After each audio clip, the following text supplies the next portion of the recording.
And I'm realizing that that's the wrong overlay. Sorry, everybody. 1 second. Let's go. Hold up. Just Beautiful. a moment. Let's do it. Of course, it wouldn't have been a stream if I Did we just hadn't. hit the audience with just a tip? We sure did. We hit the audience with the wrong overlay. And it's been a good time so far. Hi, everybody. Welcome in to Morning Ritual. What's good? We never know how to start this shit. It's fine. It'll be 300 episodes, and we still don't know how to start this fucking shit. It'll be a cold day in hell before I know how to start this episode. Hi, I'm one of your hosts, Noir. I go by Hive. Oh, what else do I usually do? I'm your other host, Anita. That's My the one. pronouns are she, they. And today we've got an amazing guest. Matt, why don't you tell us about yourself? Yeah, do it. Hello, beautiful, wonderful people. Hi, how's it all going on? My name is Matt Captain Quail on all things. If you're on a social media and you're like, I want to find him, type in Captain Quail, and if something turns up, then that's probably me. I'm the main thing that I do is I GM and am primary editor on The Adamless, which is a little podcast and also AP, and then I also do other things. There you go. That's my full intro. Well, we did it successfully, y'all. We started the show. We started it. And we did it in like less than a minute and a half. I'm proud of us. Good Take job, that, everybody. haters. Ourselves All a right, pat on the back. We should probably start with the whole interviewing thing. Probably. So, Matt, I've got a question. First and foremost, what's with the name Captain Quail? I'm curious, where does that come from? So, right now, it's a weird one. It's not really that weird. It's just longer than I wish it was. So, in 2015, I wrote a series of a web show. It was this like kind of Buffy-esque thing. Anyway, the lead character was called Ruben, and I wanted a good name, and because I was playing D&D at the time, I was like, I'm just going to have a thing that sounds fun. So it was Crail. His name was Ruben Crail, and I played him, the pilot of which is on YouTube. You can actually go watch it. And I was like, that was fun. And my username for everything was King Pickles up until that point. And I was like, hey, listen, I'm 25. I can't be doing this anymore. I can't be going by King Pickles. Bring I back gotta King change Pickles. it. Which, that name, I started King Pickles because I really wanted to get into animation when I was in school. And I was like, did either of you do Gaia Online? Yeah, you fool. Yeah. Yeah. That was like, first Stop of all, living my life. Twitter's dying. Let's bring it back. I think we should all move over to I'm really tempted. I looked at my account still there. I still got my Coco. I'm like, fuck it. Right. I fucking love that game so much. And they had this like Final Fantasy crossover event where you could get a Chocobo, and I didn't get the Chocobo, but this is admitting to crimes on the internet. We're starting really strong here. My best friend at the time, because we were just fucking teenagers. And he had a Chocobo, and he just told me his password for his account. So I did log in to his account, trade the Chocobo to me, and then delete all of the messages saying like, transfer received and all that jazz. And then so my character now has a Chocobo. I still have it to this day. I Stole someone's Chocobo. Fully, Identity I theft just is a stole crime. it. Yeah. And then he fully confronted me about it and was like, did you just log into my account and steal my thing? And I was like, no, that wasn't me. I was an awful child. I was a bad kid when I was when in my Gaia Online days. I tell you what, Final Fantasy does bad things to people. It's true. But that's fully what I did. I'm anyway, I was laughing King because okay, I'm sorry. I was laughing because I know how heated I used to get over Gaia stuff. So I know how pissed off he was. It was my favorite game series of all time, and I didn't have the like most iconic thing from it, and I was saddened. And he didn't play it anymore. He moved on to Habbo Hotel, which is the loser's social media. Yeah, Don't respect. I don't respect anybody that was on Habbo Hotel. Exactly. And you know what? It turns out that he is the villain in this story all along, because he left Gaia Online to go to Habbo Hotel. Didn't even use his account. Obviously, I stole his chocobo. But listen, we all that had chocobo little. would have been abandoned. You rehomed it. It would have been abandoned. It was hungry. It was sad. But it wasn't with me, because I got the chocobo and then I used it for a month and then I never touched the game again. But on that, everyone had our little avatars, and I made a PowerPoint presentation animation where one of our friends was just thinking about pickles the whole time, and I thought, as a 13-year-old, that was the funniest shit in the world. So I was King Pickles until Captain Grail. There you go. It was Ragnarok Online, where Noir and Omnis would bully people.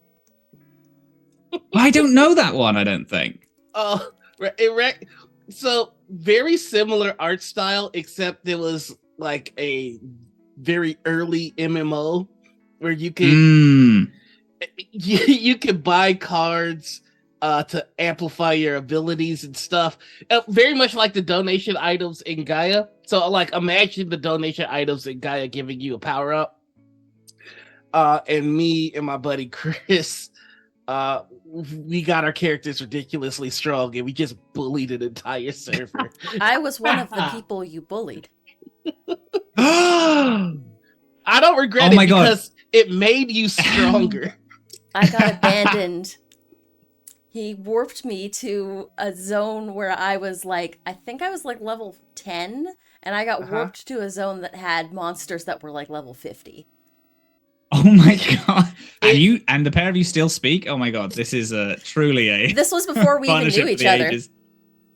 No way. So the morning ritual lore is, I think it was with our guest Omnis. We were talking about Gaia and talking about our experiences with Gaia, and Anita realized that we were talking about how we were bullying a whole server, and how there was one day a wizard who kept popping up and we just kept killing him for fun in different and creative ways. And Anita goes, did they look like this? And we were like, yeah. They looked like this, and was this their username? It turns out that was Anita's ex. Listen, you did a service. And Anita was part of one of the groups that we were just bullying all day for fun. I had nothing to do with that. That was him and his friends. I was vibing, just killing jellies in the forest. Life comes at you fast. I do have to say, I relate to your Gaia experience, especially having to change your name. I think one of the questions that I want to start asking guests whenever they come on is, what is the one username that you had to change because you're too old for it? Because yours is King Pickles. Mine is the evil Pop-Tart. Nice. Oh, so strong. That's an incredible one. I feel like if we do go back to Gaia, we should reclaim our names. We should reclaim it. Absolutely. Yeah. Names of our youth. The Pickle and Pop-Tart connection. Let's fucking go. P&P. Breakfast cake. The Butter Gang Bandit. That was another name that I had. That was more recent than I'd like to admit. So I've got some other questions for you. So first off, can we tell people what the Atom List is? Because for anyone that hasn't checked it out yet, what the fuck are you doing? What is the Atom List? I just would love a little an elevator pitch from you. It's like a space opera about a bunch of broken people flying through on a broken spaceship, flying through space and trying to fix things and themselves to questionable degrees of success. It's both an AP where you can watch all of our beautiful faces react to things, or a podcast where we take out all the mechanics talk and we add in music and pew-pews. And it's like an improvised audio drama. Oh my god, how cool. It really is. I've been checking it out more because you have like some of the best people involved in it, and it's it's got like a Firefly vibe, but without all the problematic bullshit. And I can't tell you how much I appreciate that, because I loved Firefly, but I can't love it anymore because Joss Whedon is a fuck. Joss Whedon is the worst. Yeah, absolutely. That because we get so Norden, who's one of our primary cast members, keeps saying that it has Killjoy vibes. I don't know if anyone's seen Killjoys. Which is a great honor for me, because that was literally on my Pinterest board before I started the show of like, I want these vibes. And he's been like, yeah, it's just like the Killjoys. I was like, fuck yeah, let's go. It rules for me. Yeah. Yes. Dylan says Space Sweepers. Oh, Dylan does keep referencing Space Sweepers, and specifically one GIF, and saying it's very like Sky, who is played by Momo Bryan, who's like a who, whilst we were making the character, Mo was like, I want to make every single Ninja Turtle in one teenage girl. And we're like, okay, we could do that. And Dylan keeps being like, it's just like this girl from Space Sweepers, which is supposed to be very good, but I know nothing about it. I'm sorry, that kind of tickled me, because we just got to watch the Letterkenny, and there's this thing with this girls hockey team, and their names are Leonardo, Michelangelo, Donatella, and Raffaella. Letterkenny is one of the shows that I've been meaning to watch. It's very Canadian. All I know, and that's it. I now live in Toronto, so now I have to really like learn by watching this show. I use it as a way to understand my Canadian partner, because I'm like, I don't get it. Like, but now I'm like, I'm starting to learn terms against my wills. My will. I know what Timmy's is. I know what a Donnybrook is. Yeah. Oh, you're better than me. I don't know what a Donnybrook is. Donnybrook's a fight. It's a scrap. Ah, very good. It's also known as a tilly. Nice. Very strong. Okay. This is good. I need to know all these if I'm ever going to pass my like permanent residency. They're going to ask me all of these questions. These are very important questions. I think these are actually on the permanent residency exam. I stole my Canadian here, but eventually the plan is to go back. Oh, hell yeah. That's it. I'm trying to... God, I want so badly to collect people in specifically East Coast Canada, because, oh my God, I want a physical space so bad. I want a little podcast set up. I am pie in the skying at the minute. Little podcast set up, little area where cameras that people can like film live APs. I want it to be here in Toronto, so I don't have to move again. That's my reasoning. So I'm trying to build that in Chicago. In fact, I have been slowly procuring space and equipment. Like I've got so many mics. Like I'm just way. Just ready. Yeah. Oh, that's so dope. Yeah. Like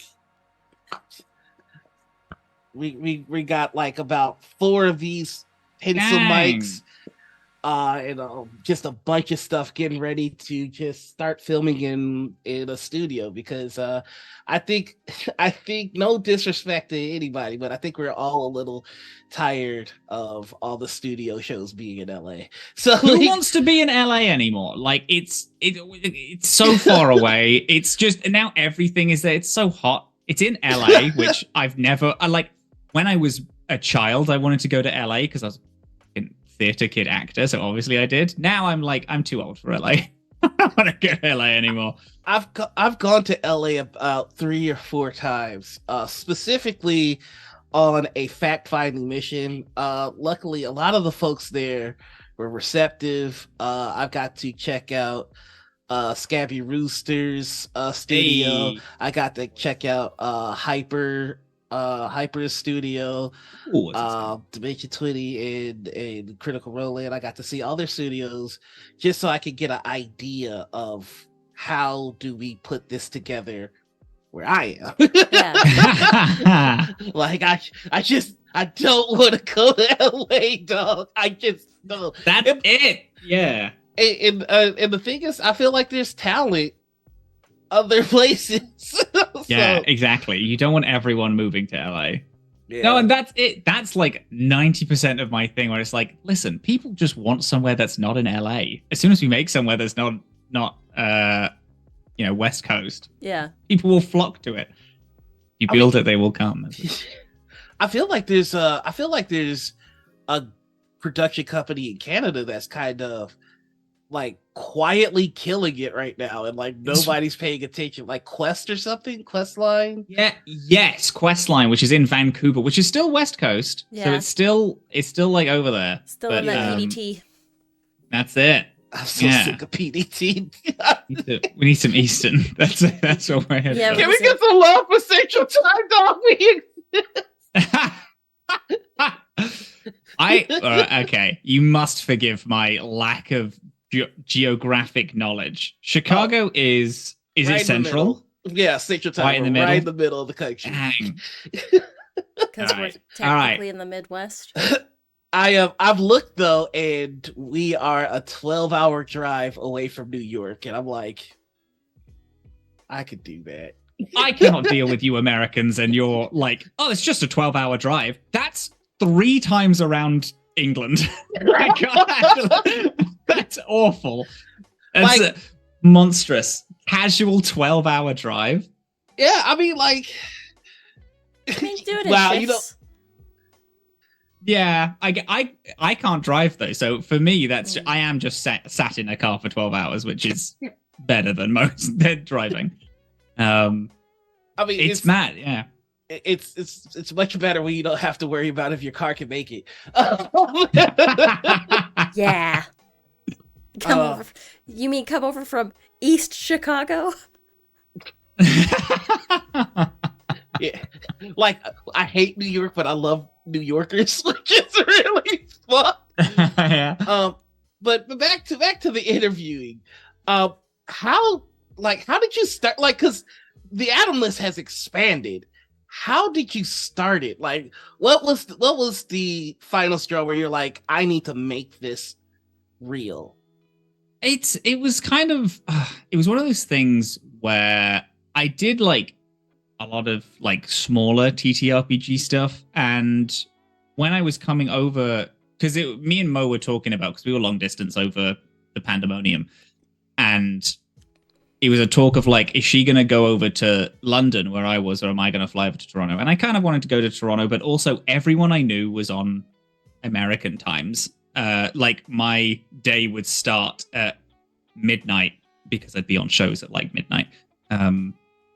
And then I'd be up till like 5, 6. And I was like, you know what? I don't want to do that. We're going to go fly over here. And when I was doing it, because a lot of people who were running shows at the time, they were like, oh yeah, we'd love to have you on. But the normal thing was, but like, I don't want you staying up till 5 a.m. just to be on this show. So I was like, okay, sure. Hey, listen, if I went to Eastern Standard Time, would we be on the show? And they were like, oh yeah, absolutely. That'd be so fun. And then I came over, and then there was like radio silence on like all of these opportunities that I was really looking forward to. So I was like, okay, if like I was really like holding out hope that I was going to be able to really start the like my step into the TTRPG space through all these little contacts and friends. And I was like, well, if that can't happen, I'm just gonna strike out on my own. I hadn't run anything in years at that point, so I super wasn't into the idea of running a show. But I was like, hey, listen, if it's got to be me, because no one else is giving me that shot. So I was like, fuck it. And I reached out to everyone that I knew, and I was like, hello, do you want to be on a show? I know we don't really know each other, but it would be really cool. Yeah. And then I had our current cast that was like, yeah, that sounds fun. And Momo, who when I told her, hey, I'm making a thing, she was like, oh, cool, I'll be playing this character. And I was like, okay, I didn't say you'd be on it, but that's fine. Yeah, you can be on it if you want. You know, can I just say I can relate because my partner does the No offense, baby. I love what you do. It's just So who am I playing? What do you need? You need an extra and now I have that I'm exact there. same thing with Dylan. At any point where Dylan's like, "Oh, hey, I'm running this thing," I was like, "Oh, sick! I'll be playing this character." Dylan's like, "Oh, well, I mean, I'm not offering it." It's like, no. You mentioned it in front of me, and it's not live yet, so I will be on it. Thank you so much. I appreciate you. Yeah, and then so I just decided to make this thing, and we were doing Realms Apart at the time. That had the like. It was released every 2 weeks, and then the in-between had a podcast, and I was like, I like that setup. I also really like pre-recording. My big conspiracy theory is that pre-recording is absolutely the way that I think that TTRPG, because I think there's 3 different skill sets in like GMing. GMing like just amongst friends is like a different thing to GMing in live, like just in person, but also GMing a show is like so vastly different. Yeah. That, but then also GMing a live show and a pre-recorded show are also 2 different skill sets, and I don't think I'm good at GMing live shows. I have so much anxiety. I mess that shit up all the time. So I was like, I want the space where I can, if I mess up a monologue, I can just re-record that whole thing and make it sound like I fucking killed it. If people listen to the Adamless, if there is, you can tell because my audio, it's just like, audio quality just randomly spikes in quality. It gets so good for like a speech and it dies back down. It's like, yeah, gamer, because I had an extra 3 weeks to write that speech. And specifically in episode 4 of the Adamless, we go to a planet. It's like the first planet that we go to, this planet called Saga. And if you listen to the AP, or watch the AP rather, the monologue of that is fine. It's okay. If you listen to the podcast, it fucks. It's so sick. It has like music swells at all these times, and just like it's so much more like dramatic and like evocative. It's just because I had an extra couple weeks to write it. Yeah. Oh, that's awesome. I do relate with the pre-recording. It is a gift. That said, can we ever expect to see the Adamless live at like a convention or something? I hope so much. This is the thing, was since I was a kid, I've always wanted to like having a form of panel at an event is something I've always wanted to have. I think that's the coolest thing in the world. And I would love so deeply to have an Adamless live, but I would like throw up. I would scream, cry so much. It would be my ego refuses for me to say no to that ever. I would absolutely say yes at the drop of a hat. So yeah, I can imagine so. I could just offer this much. If you're ever interested in doing it at Gen Con, just let me know and I can get you in contact with Derek, and it's a whole thing. That's how we were able to do Morning Ritual live. We're doing it for the 3rd time in a row now. So I was woo woo. That's in August, right? Is it next month? Yes. Yeah, so that's so cool. Probably couldn't do it this year, but if you guys want to gear up for next year at Gen Con, let me know. I'd love to help you facilitate that, because I think the show is awesome. Like, it deserves to fucking cool be thing. There, man. Yeah. Hey, everyone watching, you can bet Adamless Live 2024. Yeah, let's do it. But speaking of the future, what plans do you have going forth for the future? And not just in terms of the Adamless. You've shown that you are able to create an impressive, engaging, enthralling, and expansive world. Do we have any other storylines that may be coming up, or any other new worlds, or do you have any plans for the Adamless coming up? Yeah, Dylan and I have a few irons in the fire, things that we're like cooking at the minute. I think both of us have really latched onto this. We got described as put into an audiobook category on something. I can't really remember where, but we both loved that so much that I think we're really leaning into this like improvised audiobook aspect. And there's a few things that I want to do. Like, I want to do like a Life is Strange type music is like a very heavy influence type show. But that's just like short running series. I think it would just be really cool, like podcast exclusive stuff. And there's a bunch of stuff that we have, like modern fantasy, which is one of my favorite genres just ever, is like modern fantasy stuff. We have a lot of plans for the Adamless and like expanding some things. Like we have some prequel stuff that we want to do. We have just like a lot of ideas bouncing around of plot lines that were established, but then it was like the party had other stuff to do, so then they flew away and being like, hey, we could pick this up with like another group of people doing something related to that, or stumbling across the puzzle pieces that was left by the gang. Dylan and I were talking yesterday because we just finished recording episode 26 yesterday, and we then spent like everyone left, but then we just ended up talking for the next hour, and we really want, how with Star Wars everyone's like, okay, so the way that you have to watch it is you watch episodes 4, 5, and then you watch the prequels 1, 2, 3, and then you can finish with 6 and then do the sequels. Yeah. We were like, it'd be so fun to have like this is the correct way to listen or watch the Adamless. It's like we have like 4 or 5 different shows all set in the same universe, and then it's like, okay, so you watch Saga, which is our first miniseries, which is a big prequel, then the Adamless up to like episode this, and then you watch this miniseries, and then have like that goofy ass thing just because it's fun and pretentious, and I love that shit. An Adamless MCU is ACU is the dream, truly. Oh, that would be incredible. You were mentioning Realms Apart, and Realms Apart, they had like they would have scenes with like little animations that was really cool. I was wondering if you plan to bring that back and expand it with the Adamless at all. We do have some, because those were made by Mo, those little realms, because she was the primary editor on it. She like edited basically everything on that show, and so she also made all these animatics, and we have some Adamless animatics that Mo did. We have like just like certain scenes that she edited, and she like she does the like manipulation with the characters' faces with like Photoshop and stuff to make it look like they're emoting and things. We have a couple of them. Oh, there you go. Dylan's just posted the Adamless animated series, which is we have some. I love when she does it. It's one of those things where it's like she does it through just because she gets really excited about the show and bits, but it's a thing where I'm like, hey Mo, do you want to keep doing this? But I can't say that. I have to naturally get her to be excited about the show that she just so happens to do it.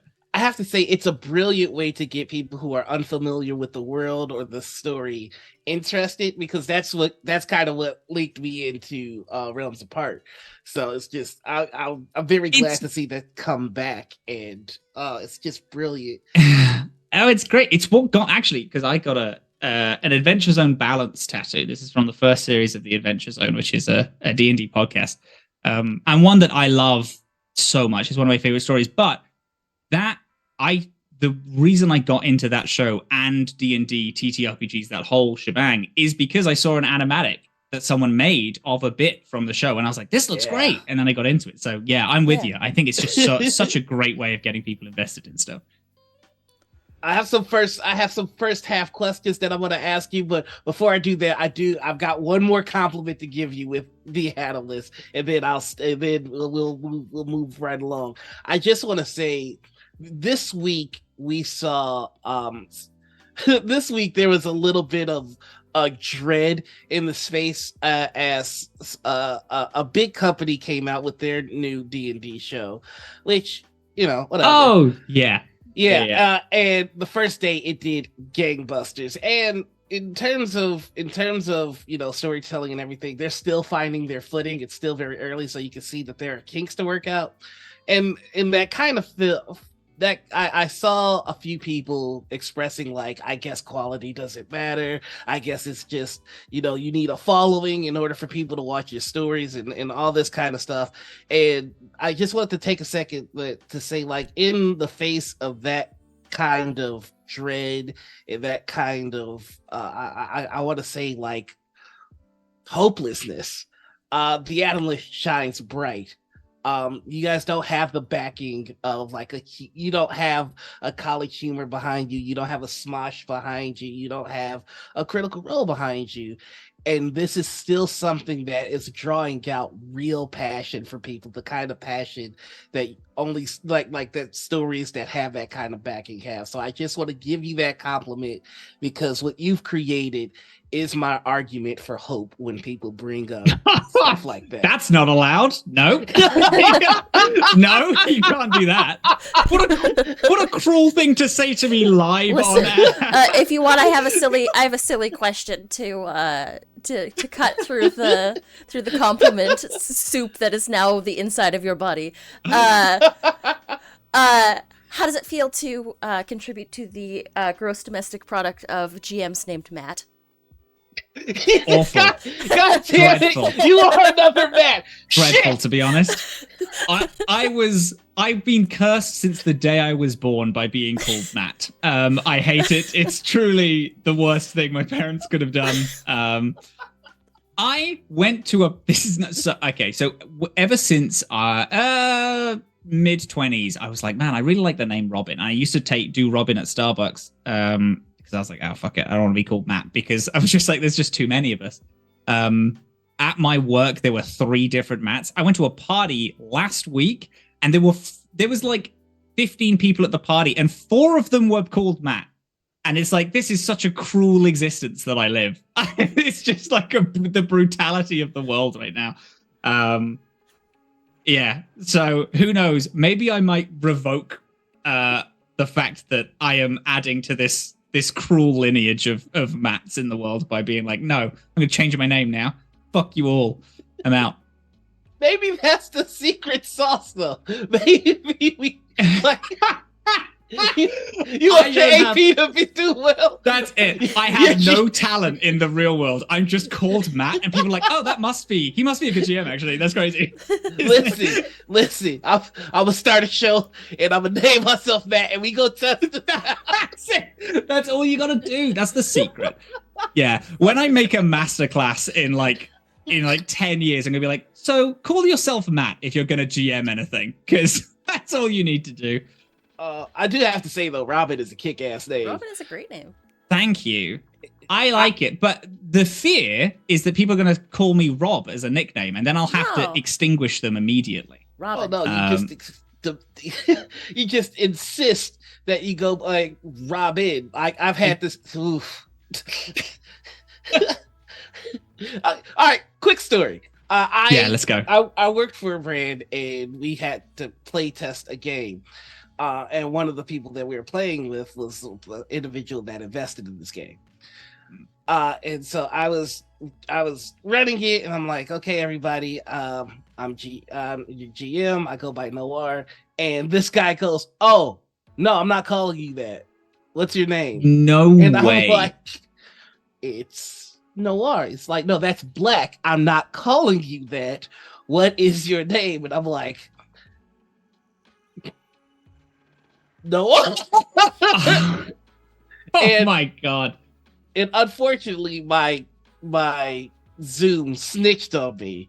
He's like, oh, I know that's not your name. And then that's awful. My mouth would have unhinged like a snake, and I would have swallowed him whole. What a dreadful person. And I'm looking at my boss like, help me.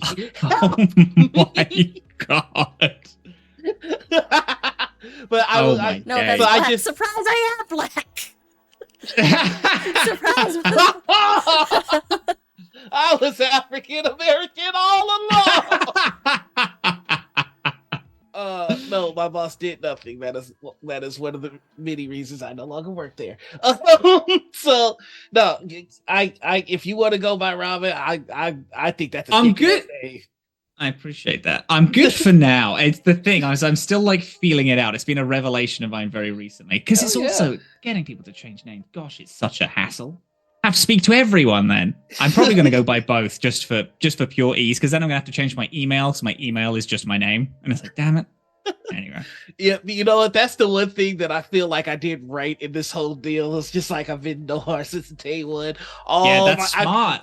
I stole all the Noir emails and everything, except I didn't give a fuck about Instagram. And so there's a Noir Enigma on Instagram, and I was like, well, that's not gonna bite me in the ass at any point. Who the fuck cares about Instagram? And then Threads came out, and I was like, fuck. Dang. Can you not get that name on Threads then? Is that now like locked off to you? You can't get it? I can't get Noir Enigma, but I have the Noir Enigma. Like, I have Noir Enigma and the Noir Enigma everywhere, just so nobody can be Noir Enigma. But there is another Noir Enigma on Instagram and now Threads. That's why I'm critical dot misses on Instagram. Oh, no way. Because there's a sister cosplay blog that has not posted since 2016. So it's a dead account that is critical misses. Brutal. God, I hate social media.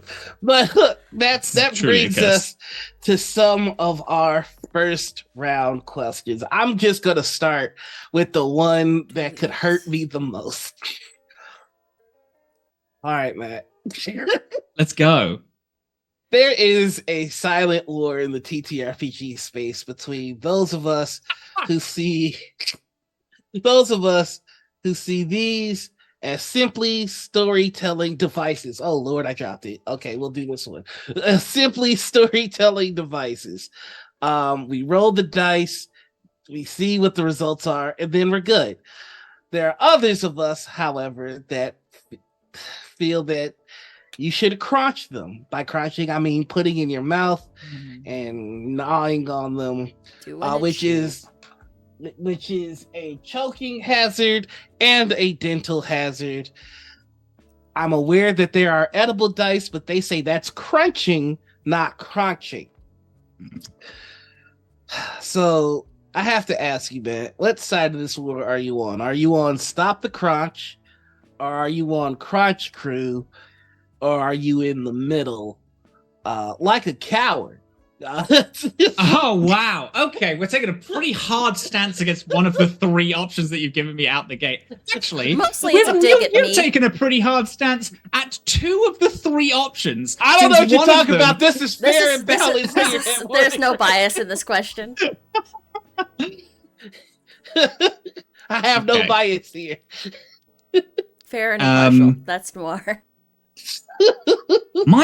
Here's all right. So I had a full answer that I'd already I knew what my stance was. Unfortunately, I have forgotten the stance.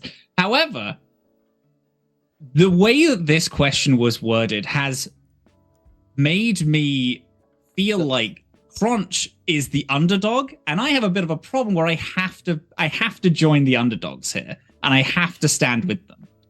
We're the underdogs. The Stop the Crotch Crew is we're the underdogs. We're outnumbered and outgunned, right? HA, there are more crotches than Stop the Crotches. Help me. All right. Okay. However, you know what? Yes. Yeah, I don't think it's either. I don't think for me it's kind of neither and both. I don't see I don't see these little beautiful objects of fate. Noir, what is fate to you? What do you think? How do you see fate? Do you think fate is something that's predetermined, that's laid out before us, or do you think it's a series of random numbers rolled? I think my idea of fate I got from the famous philosopher Virgil Sparta from the series Devil May Cry. I think that fate is a force that dominates those not strong enough to rebel against it. I think only the weak succumb to fate. And you know what? Yes, I actually think that that's such a beautiful way of thinking about this, because these objects of fate that we hold in our hands, these beautiful beautiful creations given to us, they are not something for us to meddle with, put in our mouths or not. That's not for us to decide. These are things that we should revel in. We should worship, put them on pedestals and bow down and let them crunch us. They are the emissaries of our stories and our fate. We are the ones who should be crunched. I'm starting a new movement here today. We are the crunch. The religion of the crunchies. I don't know. We are the ones that should be devoured. We should let these things determine us, not the other way around. They are the ones that lead us in directions that we never would have thought. Some of the greatest stories that we have told at our tables were told because the dice determined it. Who are we? Who are we to think that we can push against their tide? They are not objects just for us to play with. We are objects in their world, their reality. Be the crunch? That's it. Hashtag be the crunch. I expected a lot of things from this question. I did not expect the start of a cult. You know what? Neither did I before I started speaking. And I think that's it. The dice willed me to do this. And I think everyone should come under my new church of the dice. We are not crunch, and we are not stop the crunch. We are not in the middle. We are something crunched. Else entirely. We are the crunched. New Cult of the Lamb DLC just dropped. That's it. Yeah. And we're gonna have a really weird initiation ritual, similar to how the Game of Thrones, the Greyjoys. I've forgotten how they drown them. That's it. And it's like, if you get out, if you survive it, then hell yeah, you're part of the house. We're going to have a similar thing with the crunch. I haven't quite figured it out yet. If people want to hop on and join the crunch. They push you into it. You just get baptized in dice. You get a giant D20, and if you roll, if it hits, it's like death saves. If it's like 11 to 20, you're able to join the Church of the Crunch. If it's 1 to 10, you're killed instantly. And you have to be really sure that you want to join the cult if you want to roll that dice, because the dice determine our fates. If you get a 20, you become the new pope. It's so exciting. It's just like no one knows who's going to be in charge at any point. We are just emissaries of the story. That's it. We're called emissaries of the story. I've decided. That's the name of the cult. This sounds too cool to just be a fake thing. All right. People are suggesting a ball pit full of dice to baptize people with. That's very good, actually. I like that a lot. When I ask this question, I have a surplus of rage.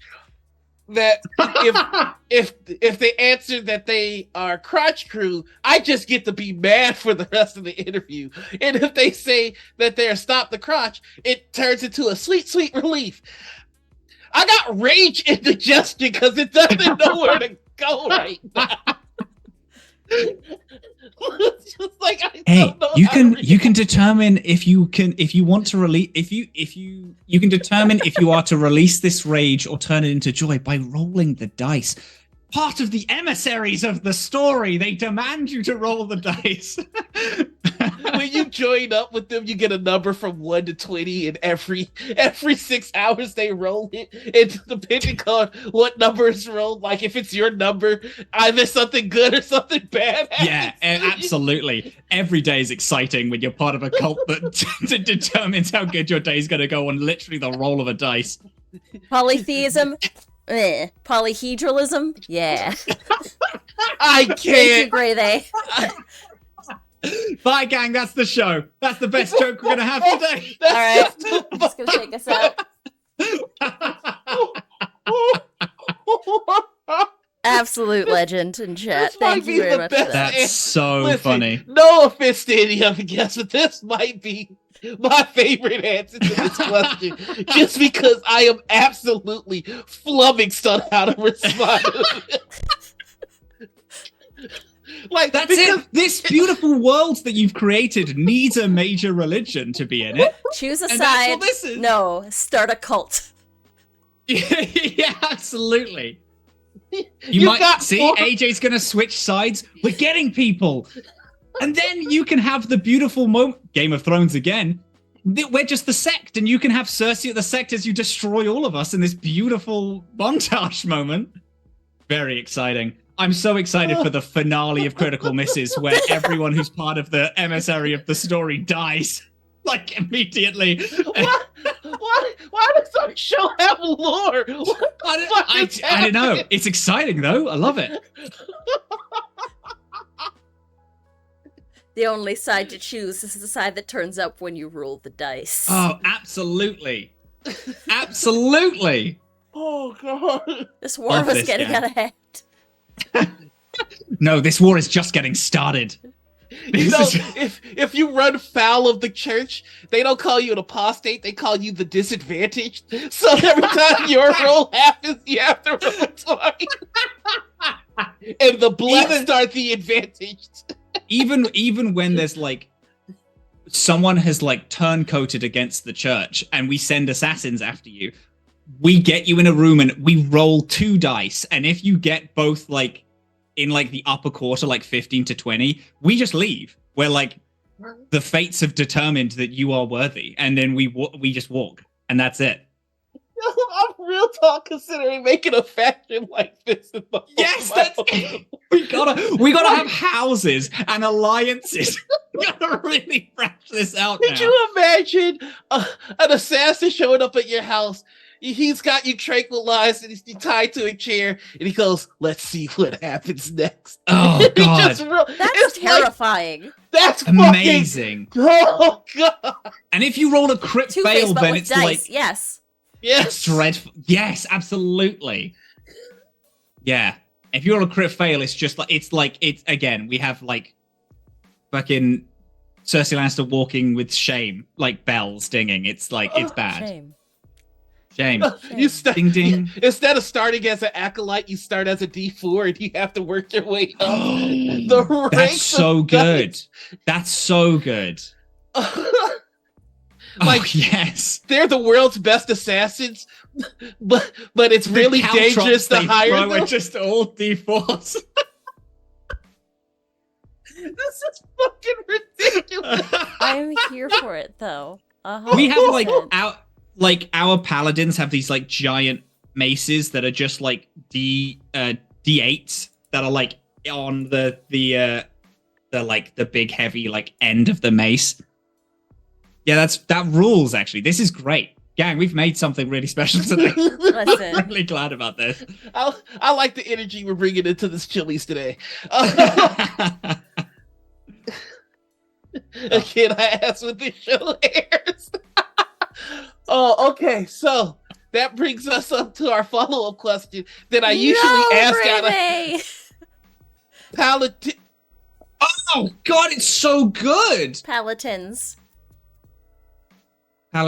is brilliant. I can't with y'all. This is great. The disruption Gang, of chat is on point today.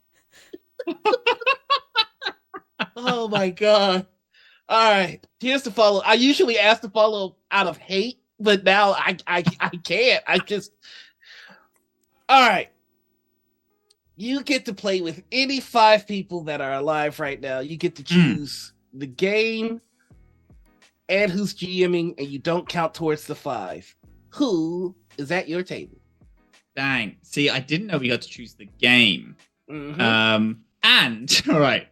So I am purely going off of thehistorychannel.com on the people who I'm going to pick. So if I pick someone who turns out to not be great, I do apologize. I don't actually know the people. However, I'm going to go with Joan of Arc first. They have to be alive. They have to be alive. Yes. Oh shit. This changes my whole shit. Okay. Yeah. I do want to hear your 5 of the like 5 deceased. Oh shit. Hey gang, I did not prep that. Okay, let's think. You want to know the biggest bamboozle? Joan of Arc would play a barbarian. You all thought paladin or cleric. She hears the songs of like the angels of heaven. That's like a whole deal. She was supposed to be paladin. No, she plays against type. Who would have thought? Yeah, she does play against type. I'm a paladin for work. Shit, that's true. Actually, that's absolutely what would happen. Okay, all right. Okay, so this is an in-person game, I'm assuming, right? Yes. Mm-hmm. In person? Yep. Delicious. Okay, because this is I'm doing this not to tell a wonderful story, but to how good my experience at the table is going to be. So I'm going to go. I'm thinking. Oh, there's a guy on TikTok who makes. My TikTok is filled with just people just giving me recipes and stuff and like chefs. Gosh, I can't remember his name.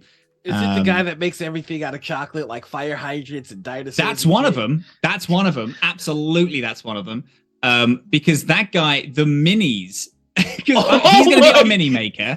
The terrain too. The terrain is all chocolate. We're going to have like a Crown of Candy-esque, like world of chocolate that is going to obviously devolve as the story is going on, and if someone dies then someone gets to eat some delicious chocolate. Oh my god, how wonderful. Yeah, you defeat the monster, you eat the mini, you eat the giant structure that he's made. Absolutely. One, bam, done. Guy Fieri second, because he's gonna have the snacks, the wings. He's gonna have like crazy chicken tenders, some like delicious, just like side snacks that we can nibble on. And also, I imagine the energy that Guy Fieri is gonna bring is gonna be mad. Him as a wizard, I'm imagining he's gonna go wizard. I don't know why. Flavor wizard from Flavor Town. That's it. I'm excited to blast off into Flavor Town with that guy having the reins. Okay, so I think we have snacks and we have snack like minis and terrain sorted. That's good. What else do we need? I'm thinking, you know what? I would kind of like some, not snack food, just like an actual main course. I'm trying to think who's like a really strong chef. I don't want to go with a Gordon Ramsay. I feel like the Gordon Ramsay would bring a pretty dreadful energy to the table that I'm not interested in having.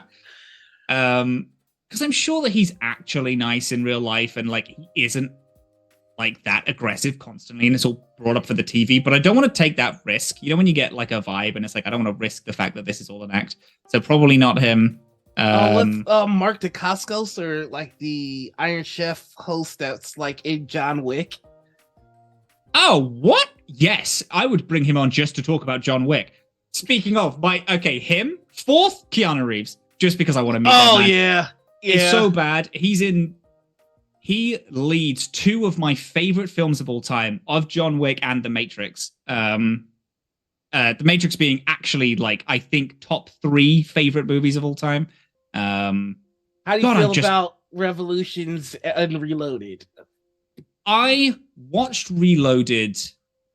So recently I decided I'm going to get super, super into The Matrix. Just the world. I want so badly to like I want to read the comics, play the games, all that jazz. I wasn't a huge fan of Reloaded, but I know the reason why I wasn't a huge fan is because you have to read the comics and play the game to understand what is happening in Reloaded. And then Revolutions is after that.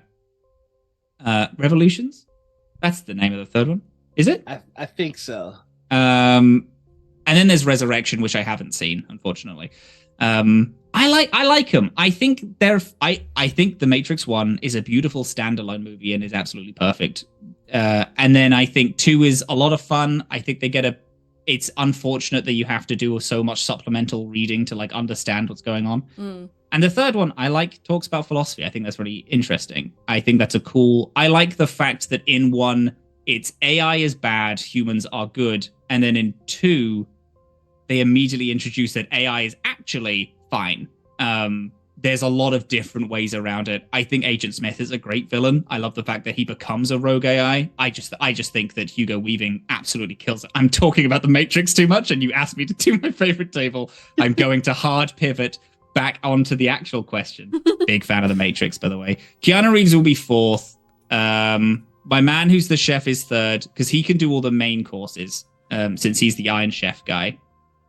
And now, so we have the classic party makeup of Snacks, guy who does minis, and also is doing dessert. That's 2 in 1, baby.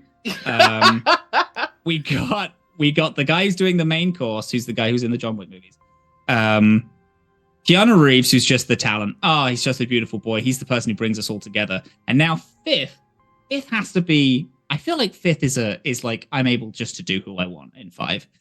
I might just go with James A. Caster, because he's my favorite comedian of all time. And I love him so much, and I just want to meet him. This is truly an excuse for me to meet people. You know what? I'm going to pivot. I don't want James A. Caster in it. Go away, James. I want someone else's... I'm just enjoying watching the thought process go. This is great, because they have to be alive, and a lot of... And it really switches up what I desire. I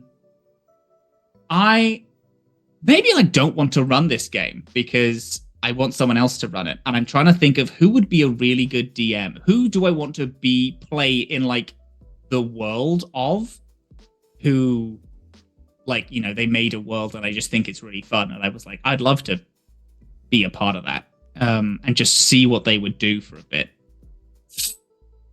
Do I want to go video game? I might go video game. But I don't want to go Toby Fox. I was thinking Toby Fox, the guy who made Undertale. I thought that might be a fun thing to do, but then there's a lot of talent at the table in terms... I think this game will be a very chill, casual game. We're not going to get super into it because 3 of them are cooking and Keanu Reeves is there. So we kind of need someone who's just... who can run like a chill, cool, calm game. Dang. Do either of you want to join those? Just hang out? I mean, yeah. Yeah? You are. You're my last. We're all just hanging out together. That's it. And we're hanging out. It's going to be... This entire episode is just a ploy at me shooting a shot. No, I'm just kidding. We're going to have killer food at the table. Keanu Reeves is going to be there, and that's very exciting for me personally. I feel bad I didn't invite my mum, because she loves Keanu Reeves, but also she wouldn't play D&D with us, I don't think. So she's that's the other question. What game is it? D&D that you're playing? I think. If you pick Monster Hearts, you get the opportunity to flirt with Keanu Reeves. Baby, I'm flirting with Keanu Reeves no matter what happens. I don't care what game we're playing. It's not going to stop me. You fool! You think my flirting can be restrained by system? You think my flirting is going to be mechanics based? No. I'm just going to be right there. I flirted through 5th edition all the way to Zyhander. I think D&D is a good shout, because if we just are like, hey, just run us like a combat heavy dungeon crawl, because then it doesn't matter if you leave the table. Chatting is allowed. We can just like goof around and talk. Yes, mechanics aren't the easiest thing to get on board with as like a first time. But I do also want something with expansive miniatures so that the chocolate guy can make these really elaborate things. I think that would be fun. I'm actually, you know what? I'm not going to go D&D. I am going to go Pathfinder 2 though, because I'm a bit obsessed with Pathfinder 2 at the minute. Pathfinder 2 is probably my favorite of the systems so far. So I'm going to go with Pathfinder. I love that system. Oh god, it's just so it's so fun. And the classes are so much more interesting. It's the right. So I have a few. I've played like a few times, but the thing which amazed me so much is I played one of my characters as a summoner, which is like a big main spellcaster class, and with the summoner, I had because it's a spellcaster, so you're probably supposed to be in back, but you and your summon share health. So if your summon gets hit, you also lose health, so you have to have high con. So I just decided to play like a frontline fighter wizard summoner thing, and I was like, this is the coolest shit in the world. But also, You can also pick a feat where you absorb your summon like a mech, and you can just fucking fight through shit like a mech. It's the most fun thing ever. There's also a class which is the Magus, which is an Eldritch Knight type class. Love that shit. And you can do that. You can have a Magus unarmed, where you're just casting spells through punches. You can uppercut somebody with a fireball, which is the greatest uppercut someone and then your hand explodes into a fucking giant thing. How is that not the coolest thing in the world? God, I love it so much. It's like easily favorite system. So exciting. I played a champion that their weapon is blessed in the sense that they can throw it and it comes back. That's so magical. That's so sick. Holy damn. I wanted to double back to I am also an avid Matrix fan. It is one of my favorite series ever. And whenever I run into another Matrix fan, I have to ask them two questions. One, have you looked up the MMO at all? Yeah, I know about that. So have you seen the death of Morpheus in the MMO? It upset me so much. It's mad. It's so god. Because it's frustrating to me that you can't get it anywhere anymore. Yeah. Have you seen? Speaking of not only the death of Morpheus, have you seen the final minutes, the closing of the servers of that whole game, where everybody just crushed? Everyone starts like crumpling up, and it's like everyone received like an in-universe email from Neo saying that the servers are going to get shut down, but the reason why people were crumpling is because the agents found them, and they're just unplugging people. And that's the coolest shit in the world. That's so sick. It's so good. I fucking love it. Actually, I actually am getting into Matrix because of your series of tweets after the trailer of Resurrections. Because you had a whole thing explaining a bunch of lore and like kind of going beat by beat of the trailer. And I've always loved the Matrix, but I've never really gotten into like the whole world of it. But I saw that good. And that made me really want to get into it. So I had it on the back burner for ages. And Mo just a few weeks ago, she was like, what do you want to watch? I was like, I really want to watch The Matrix, actually. And then I went back to that thread and I reread shit and I was like, I'm going to have to get into it. So you are actually the reason that I'm like super into The Matrix at the minute, man. So yeah. Good. God, I'm so glad because I could talk about it all day. There's only one other thing I'll bring up because I could talk about The Matrix all day because it's so fucking amazing. And the last movie they came out with was a disappointment in terms of the story, but in terms of the meta, it's the perfect response to WB forcing them to make sick. The latest movie is basically them telling the audience, hey, this is not a Matrix movie. This is a fuck you to WB. Like the whole first half of the movie is just them going, if you're here for the story, sorry. That's so cool. That's a super interesting way of doing it. Also, I've done some minor research because I was like, what would be the best system to play? And apparently Mage the Ascension is a really good way of playing a Matrix game. And I was like, oh, I might have to set up a Mage the Ascension where we have like two character sheets and one is like in the real world and one is in the Matrix. I imagine Dylan would have to be in it because then Dylan can be the guy in the real world who's like watching everyone on the screens, and I just thought that'd be super sick. Anyway, I'll keep your number in my mind if I ever end up making that game. I am immediately there. What would be cool is for Inside the Matrix, they make a Mage the Ascension character. For in the real world, they would have to make a Hunter.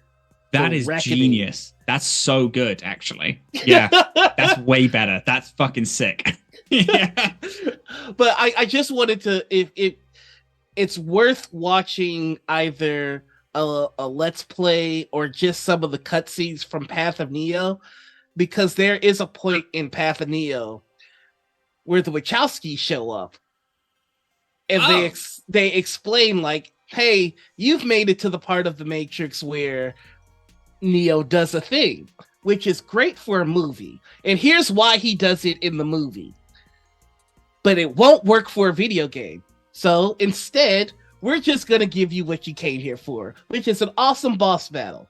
So here you go. So they completely change the end of their series because it doesn't work for a video game, but they explain why Neo did it in the movies, which is fucking awesome. Like it's actually the Wachowskis, but they're in like an old school Atari pixelated form. Oh, that's fun. Oh.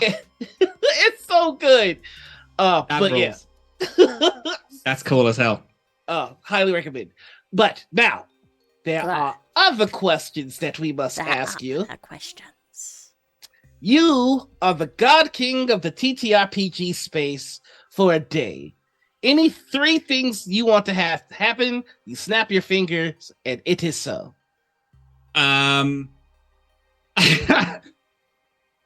is fully outlawed to the point of your IP address bans you from every social media if you say that D&D is the easiest system to learn. If you make any form of TTRPG drama, you are IP banned from everything. I am not having it. Shut up. I fucking can't anymore. All right? Any but petty that's why TTRPG it's so big, drama, because it's the easiest. Any TTRPG drama, you're automatically banned from everything. Honestly, I'm going to use all 3 wishes on different forms of TTRPG drama. You're not allowed to talk about it. I just don't care anymore. Shut up. If I don't, it's not fucking valid. If people talking about like, oh, D&D is so easy to learn. Oh, blah, blah, blah, blah. Go away.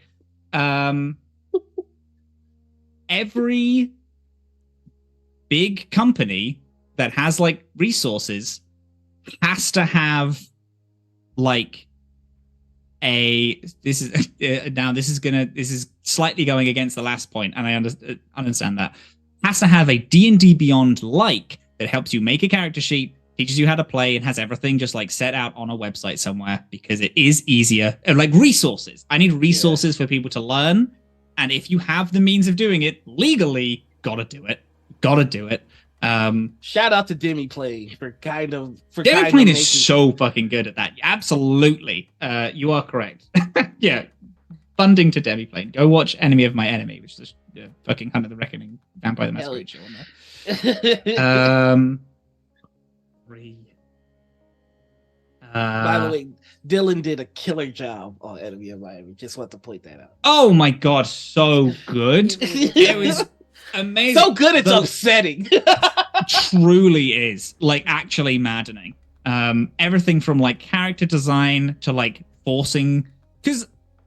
So I made a character who was like, is so hateable in every way. And because I was like, yes, they're a human, but they've like abandoned their humanity essentially, and it's the whole thing where they fucking hate vampires amongst everything. And Dylan was like, oh, I'm gonna get them to be friends with the vampires and have to work together. And I was like, I don't know if you can. And then he fucking did it, not even questioning, just did it. And I was like, okay, wow, you're so fucking good at this. It makes sense as to why they are where they are, and like why they're revered in that way. Absolute master craftsman. It angers me so greatly. What an absolute like gem. God, I love that guy so much. Truly. And then on our last episode, I like 2 hours before we went live, I was like, hey Dylan, I have been listening to this song on repeat all day. Can we add in a thing, like a story beat of my character for this? And I was like, obviously, if not, because it's a finale and we're going to be time restrained anyway, and like it's a weird thing to throw in last minute. He fucking did it. He did it, and then just weaved it in so well to give my fucking character this huge moment. God, he's just the best. I'm gonna eat eat them. Love them so much. Love them so much. I much crutch. I get like physically reflexive with how much I fucking love Dylan. It really stresses me out. And now I want a third, and I don't know. What are some examples of people who've been given where you're like, oh, that's extremely good? Okay. A lot of accessibility wishes. No project can come out unless it is thoroughly accessible to any and all players. I think that's cool. I think really mandatory safety tools in all game development. That's another one that I heard that's been a really good one. There's a lot of defund WotC to fund other company or to fund actual plays. Yeah. That's killer, actually. Yeah, that's a really good one. That's solving two problems at once. I'm sorry. I just peeped chat for a second. I see a connection happening with two of my favorite people. It's my favorite thing. Yay! Yes, good. No all white APs. I think that's another really good one. I actually that's really good, and I do want to have that in. God, the amount of fucking I got a message. I got a DM like the other week of someone being like, "Oh hey, big opportunity, really exciting." I was like, "Oh my god, that absolutely rules. I'd love to be a part of this." However, I can't be on like an all-white stream. That's like the line that I draw. Like that's obviously insane. Why would I do that? And then they just fucking ghosted me. This is the second. I've been thinking about this the other day actually, because this is the second time that this has happened. And oh my god, how is this? How is that? How do you not just watch someone saying that and not be like, oh yeah, that's not a problem. Obviously that's fine. Shit's insane. It fucking angers me. Maybe that. Yeah. Maybe I ban that actually. Like I have seen a lot. Okay, I've seen a lot of folks that are just like, yeah, we need to have more diversity in our streams, then turn around and be in all like actual plays. And then just don't do anything about it. Yeah. Right, and it's just like I'm treading this carefully. The thing is, being a good, I'm not going to say ally, but being a good person in this space is hard because when you do it right, nobody knows. And there's a difference between people who do the right thing to trumpet it and go, look at how good a person I am, versus people that have their values and stick to it. And a lot of the people that have their values and stick to it, I've had conversations with, and I have seen the opportunities that they have missed, which fucking suck. I also know the people that are offering these opportunities that are causing these folks to miss them because they don't adhere to the same principles that they trumpet on social media. So it's I'll say this, whenever there's a villain of the day in the TTRPG space, a lot of y'all might be surprised, but a lot of us that actually do this stuff aren't surprised because we see shit like this. Yeah. Absolutely, And I just like, to the ones to you and to the others that have missed opportunities because you're doing the right thing, thank you. Like that's what the fuck we need. And I'm sorry that you aren't getting the reception that the people that trumpet, look at me doing the right thing, and actually aren't. I'm sorry y'all aren't getting the love that they're stealing from you. It's kind of like stolen valor. Yeah. Like it really is. It's stolen valor because I watched somebody tweet like, we need more diversity. I can't believe Wizards did this thing. And then the next tweet was like, come check out our show, which looked like the flower aisle at your local grocery store. You know, like, what the fuck is this? Oh, I've got it. I know what my last wish is. If you promote yourself as having like a diverse cast, and your diverse cast is like it's like all white people but a white woman, you also get IP banned. You're not allowed to use those. It's like, actually we do, yes, we have it's 5 white dudes but one of us is gay. It's like, nope, get out. You're not allowed to fucking do that. Hair color does not count towards that's diversity. It. Oh my god. Because that happens. That's just what diversity just randomly started meaning. Is like, oh, actually, we have a woman and this guy is gay. It's like, shut up. That's not what that is, you fucking idiot. It's stupid. I dare so go. This is where I might get in trouble. So I would like to preface by saying this is just me saying this. Spicy white don't count either. I'm sorry. Like, you can't go, like, I'm Italian. Come on, dog. You know what it is. You know what it is. I'm not white. Actually, I'm Irish. So thank you so much. It's like, shut the fuck up, dude. Get out of here, idiot. Spicy white? You've never heard of spicy white? I mean, yeah. I love my mayonnaise with like some white pepper in it, and it's like, no, put some sriracha on that mayo, baby. 8 white folks. One is a woman, one is gay, other is British. So diverse. Yeah, exactly.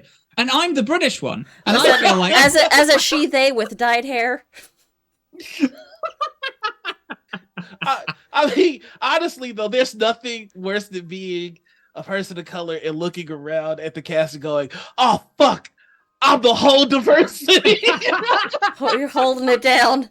Oh no, I'm the selling point.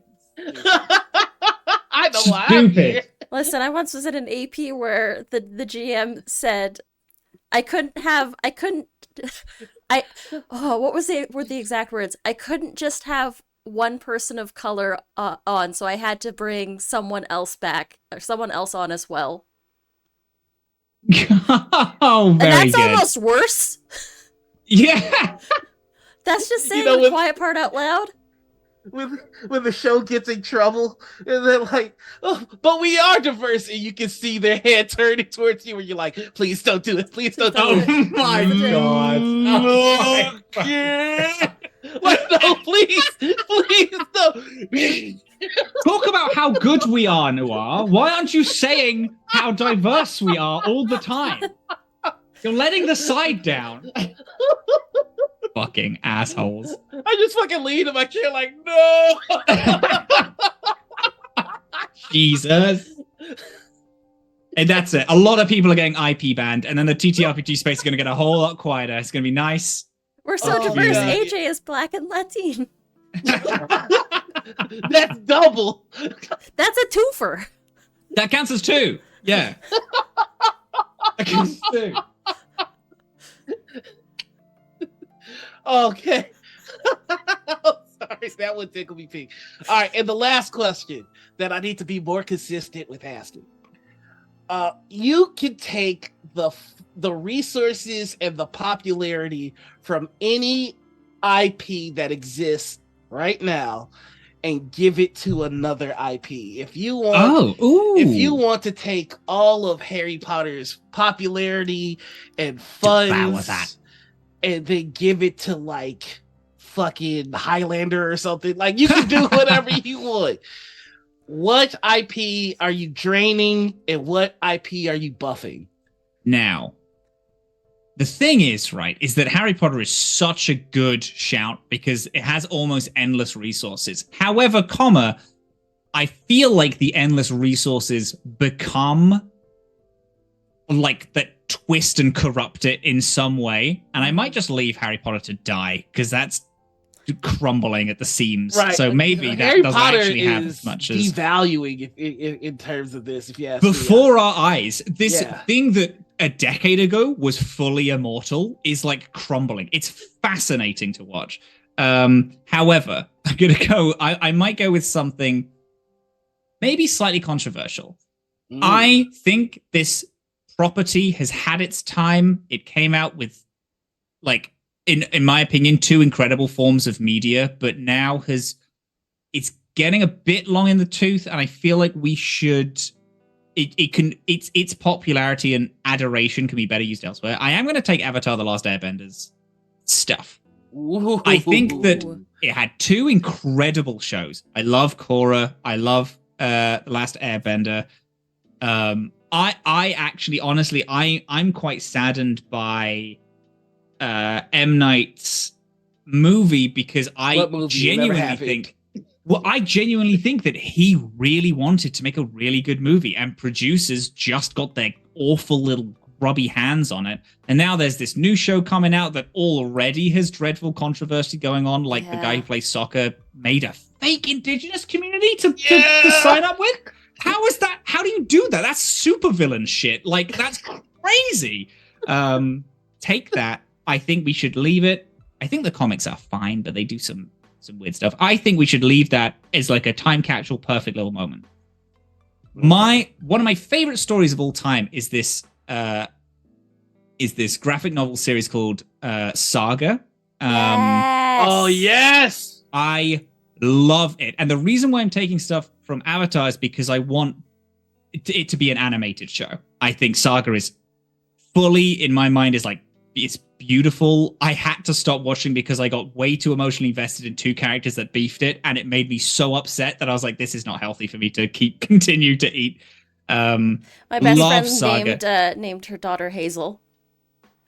Oh my god, that fucking rules. That's so sick. One of my favorite Prince Robot is one of my favorite fictional characters. I love him so much. He is the most dreadful sack of shit, and I love him. In my head, Watson is Lion Cat. I love God. I'm so glad that both of you know it. The amount of times that I talk about this and no one knows the series. I would love like a really cared for full animated show of that. Like, not like leaving out the stuff that is probably aged a bit bad and don't really, it's just like, is there to be like cool and shock value-y. I think you can make an absolutely killer show out of those graphic novels. I really do. And actually, Saga in the Adamless is named after Saga the comic series. That's awesome. I actually was wondering about that. It's one of my favorite stories ever. I love it so deeply. That means that Saga would get a live action movie, a Netflix series, a cartoon series. No. I would a tabletop game and a number of video games. All right, I tell you what. I'll take the video games in the tabletop game of Saga. That would rule, actually. I would fucking... A tabletop game set in that universe, I would fucking devour so much. Actually, also, speaking of Saga and how Saga has influenced the Animalist, Theriac, one of the primary cast members, the way that they flew to this galaxy is on a natural rocket ship, which was just that grows on their planet, which is literally directly ripped from Saga. I fucking love that series. I've sneakily stolen a lot for world building. I love it deeply. Speaking of, we should also give Dylan some praise over Saga. Holy shit! Oh my god! I wasn't nervous at all. I was just excited to see what would happen with that show. Yes. Dylan very nervously approached me, not thinking I was going to allow him to take some of the property, but I was like, I mean, and I would allow this goes for everyone. If anyone ever wants to make a show set in the Adamless universe, just fucking tell me and I'll be there. That sounds sick as hell.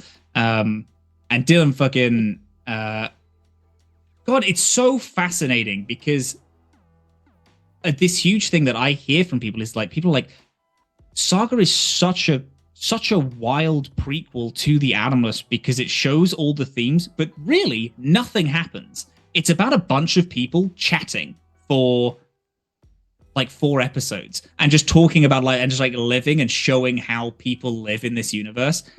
Before like Saga the planet became this like dreadful state as what it is today, because there's no combat. We never really roll dice for like abilities and shit. We just kind of have characters, and fuck man, I love it so much. It was one of the moments where I was, it just really made me feel like, oh my god, this is like a thing. Like we can do something with this product, because there's now a prequel ran by another GM set in the same universe that like is completely separate from the main story, aside from like there's like a couple hints like threads through at the end. It like some things that weren't mentioned, and then some things that were, but you can like the things that weren't mentioned, you can like infer like, oh, that's where that comes from in the main series, and then things that were like fully like, this is directly related to this thing. And we just recorded an episode yesterday, which this next arc has something directly related to Saga, the miniseries, just because I was like, I have to give Dylan his fucking praise in this. I just think he's just so magical. I really can't. The inclusion of John's, exactly, which is a stupid joke that we had because I couldn't think of a name of a restaurant. So I just stuttered on the word John. So I said John's, and then everyone was like John's, and now it's just like it's like the main thing. John's is in the universe, and one of the main places becomes John's. Scrap, who's one of the leads, who's like my insert, is his scrapyard is a major place in Saga. The Patchwork is built, which is the ship that everyone's on, is built out of the ruins that the crew make in Saga. It's like directly like Scrap built the Patchwork out of that. Whole bunch of shit. I just think it's just Dylan just being absolutely incredible. I can't talk about how much I love that man. He's my favorite. Just my absolute favorite. Dylan is the absolute best. I swear to God. Yeah. There's just so much shit. He inspires me so much, and especially with that miniseries, like I was so honored that she was like, "Hey, I want to make a thing." Oh God, love him. Anyway, well, for my IP drain, what you doing? I am draining Star Wars. They've had great, yes, kill it. I don't think that. I don't like the direction that it's going. You know what? I'm changing it up. Nope. I am draining the MCU. I love the MCU, but Secret Invasion is trash. I don't like where it's going. And I'm giving it to the analyst. Fuck you. Yes, let's go. Let's do it. We're making money now. Let's fucking go. That's right. Theriac is played by Tom Holland now. Let's fucking go. Each character gets their own movie, and then they get their Avengers movie where they're all together. Let's fucking go. Let's go. Mental Lamia. That's a good one. Just draining Fox News. Fox News. Yeah. I actually, you know what? Marvel actors as Adonis characters. Tom Holland as Theriac, easy. Give me Robert Downey Jr. as Azam. Just because that'll be fun. I want Skye as Florence Pugh. I want Ig as shit. This is the hard one.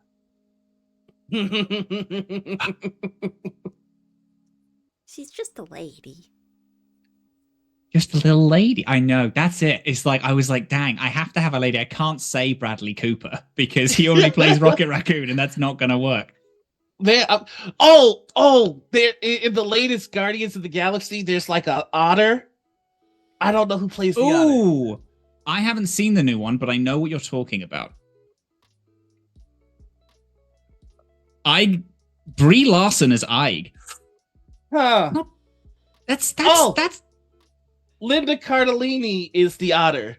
Oh yes. Yes. That's killer, actually. I actually love that grab. Velma as fucking... And she's also plays Laura Barton in Avengers. Yeah. So she's actually in it twice, and that's rude. So her playing Ike is really good. All right, I have to hard swivel and do actual one for Theriac and Azam now, because I feel like Florence Pugh and Linda Cardellini is so good. He's playing Scrap. That would be Bradley Cooper. You're a fucking little guy. I'm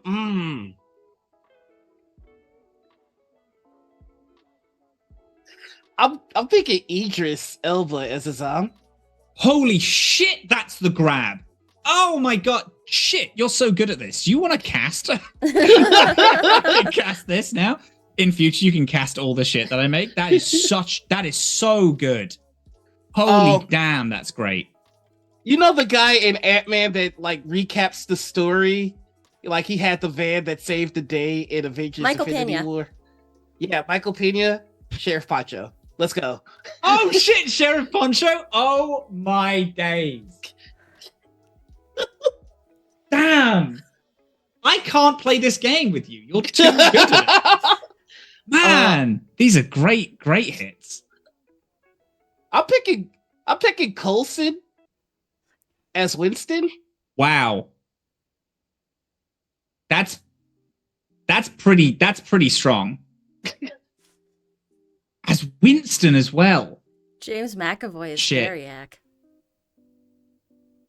James McAvoy is I do. You know what? It's frustrating because I think my feelings about James McAvoy is getting in the way of that because I really like James McAvoy. Mm-hmm. But that's pretty good actually. I like that a lot. Oh my God, Coulson as Winston is also very good. Have you watched Agents of S.H.I.E.L.D.? Yes. I love Agents of S.H.I.E.L.D. Really, what made me fall off the MCU was the fact that they didn't have any of the Agents of S.H.I.E.L.D. in Endgame or Infinity War. That was so upsetting to me because my favorite part of the MCU was I watched up to season 5, I think, of Agents of S.H.I.E.L.D. and I was like, this is my favorite. It's just the best. Like when they introduced Ghost Rider, they did such a good job. Holy shit, it was so cool. Yeah, that whole series was amazing. And like Fitzsimmons, I love Fitzsimmons. I love that pairing. Oh my God, Fitz is Theriac. The guy who plays Fitz as Theriac is my God, you're fucking right. That's my grab. Yes. Okay, sick. We've done the main cast. Primary cast members done. Primary cast members and fucking God. Dominique Thorne. I was trying to find the actress's name. Dominique Thorne as Nim. Dominique Thorne was the actress who played Riri Williams in Wakanda Forever. Yeah. Yes. Oh God, yeah, that's so good. Sorry, I just had to like block her face. That is also brilliant. And my last one, because I love doing fan castings. Like this while I was on Gaia, this is half of what I did. Gwendolyn Christie as Christ. One sec. I'm wondering if I'm thinking of the same person. Brienne of Tarth. Oh my God. Yes, again. Phenomenal grab. Has she been in the MCU at all? Or are we just grabbing stuff? You're right. You gotta be in the MCU. You're right. You know I forgot about that part.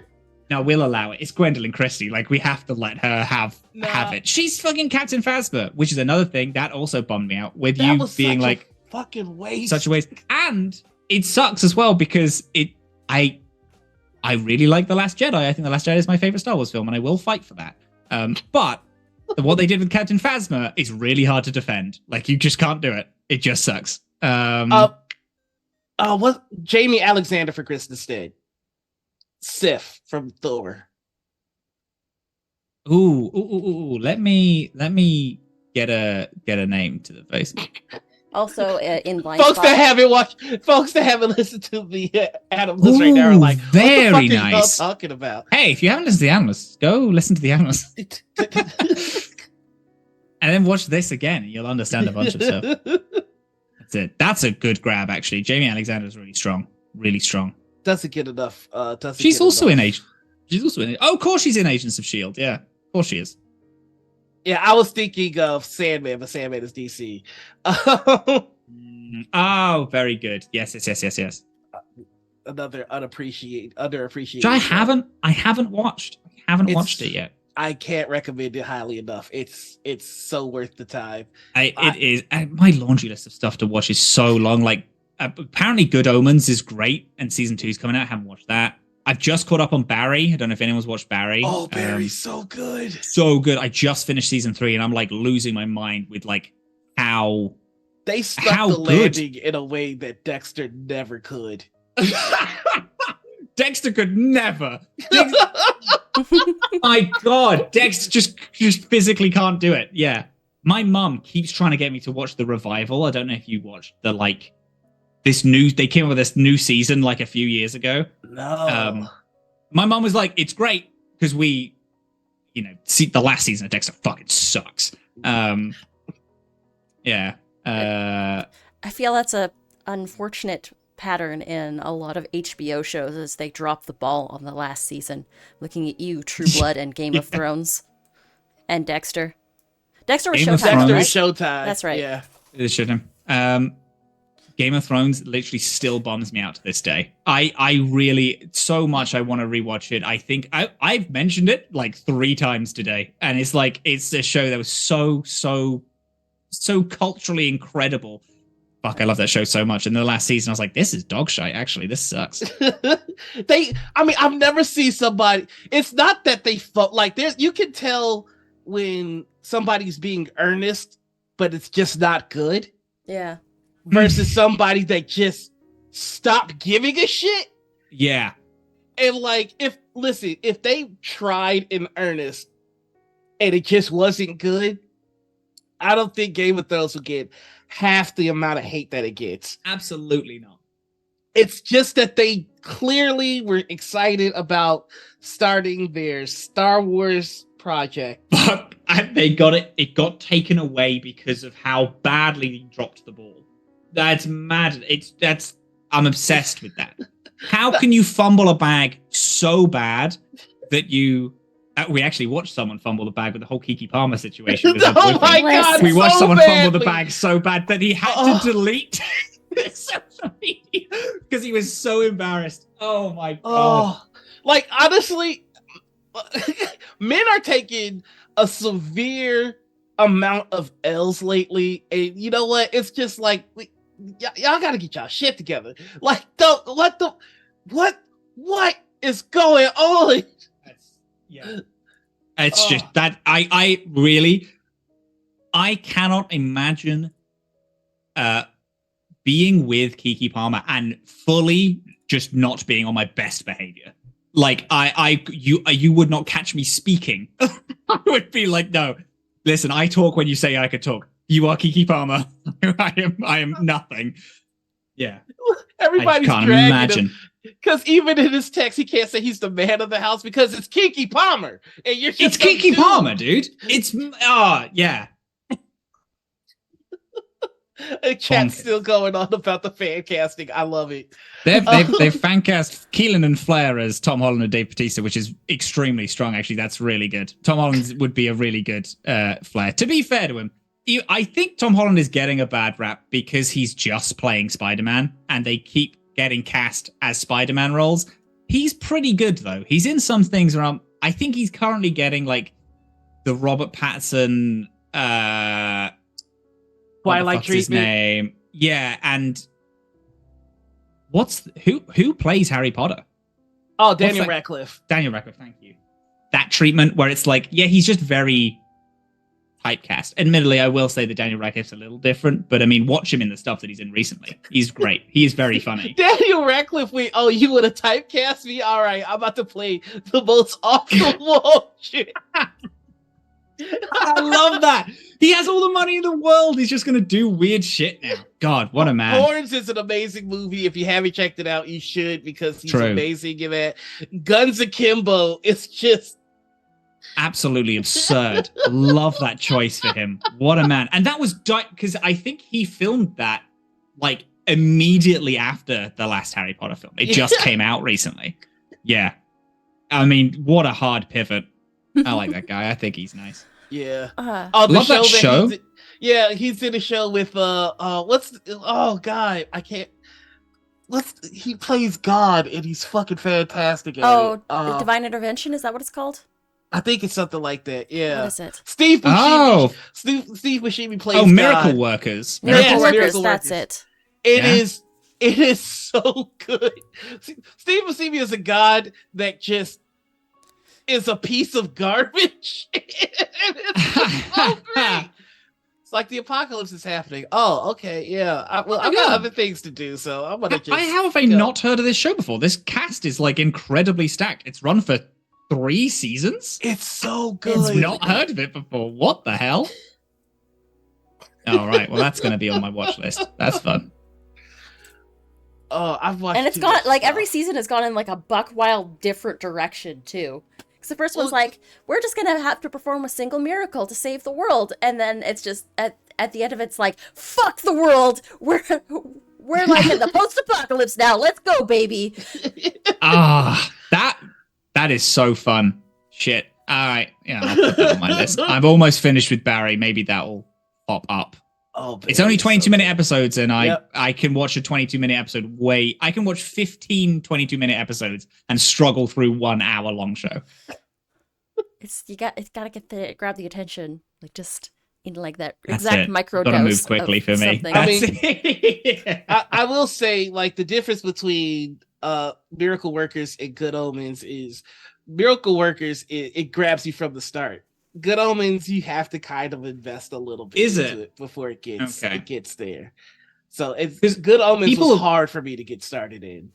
Oh, that's interesting, because people talk about Good Omens a bunch. Like, it's like the season 2 coming back, everyone's like, oh my god, it's like episode 3 is where Good Omens grabs returned. you. Yeah. Okay. Episode 3 is exactly where Good Omens grabs you. Oh, okay. All right. That's actually good to know, because if I watched the first 1 or 2 and I was like, I would have. That's how I am. I'm like, oh, I've got to work for this. Fuck that. I'm just gonna say we've been at this for about 2 hours. Do we want to take a quick break and then swing back in? Oh shit! Yeah. I didn't even realize we Time been flies. at it for 2 hours.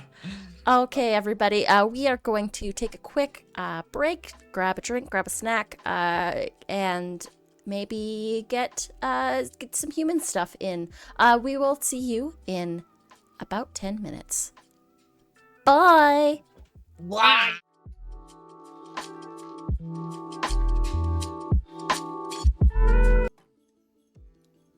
And we're live. Are we though? Yeah, we are. I mean, is anybody ever really alive? Oh my god, the energy into the second half is dreadful.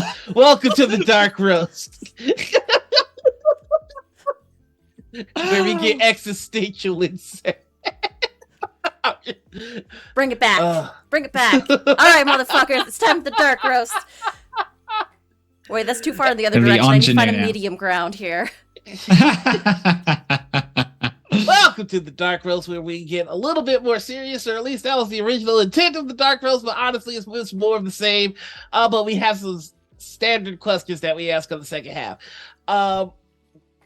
We've been having a blast so far, so we're probably just going to keep on that wave.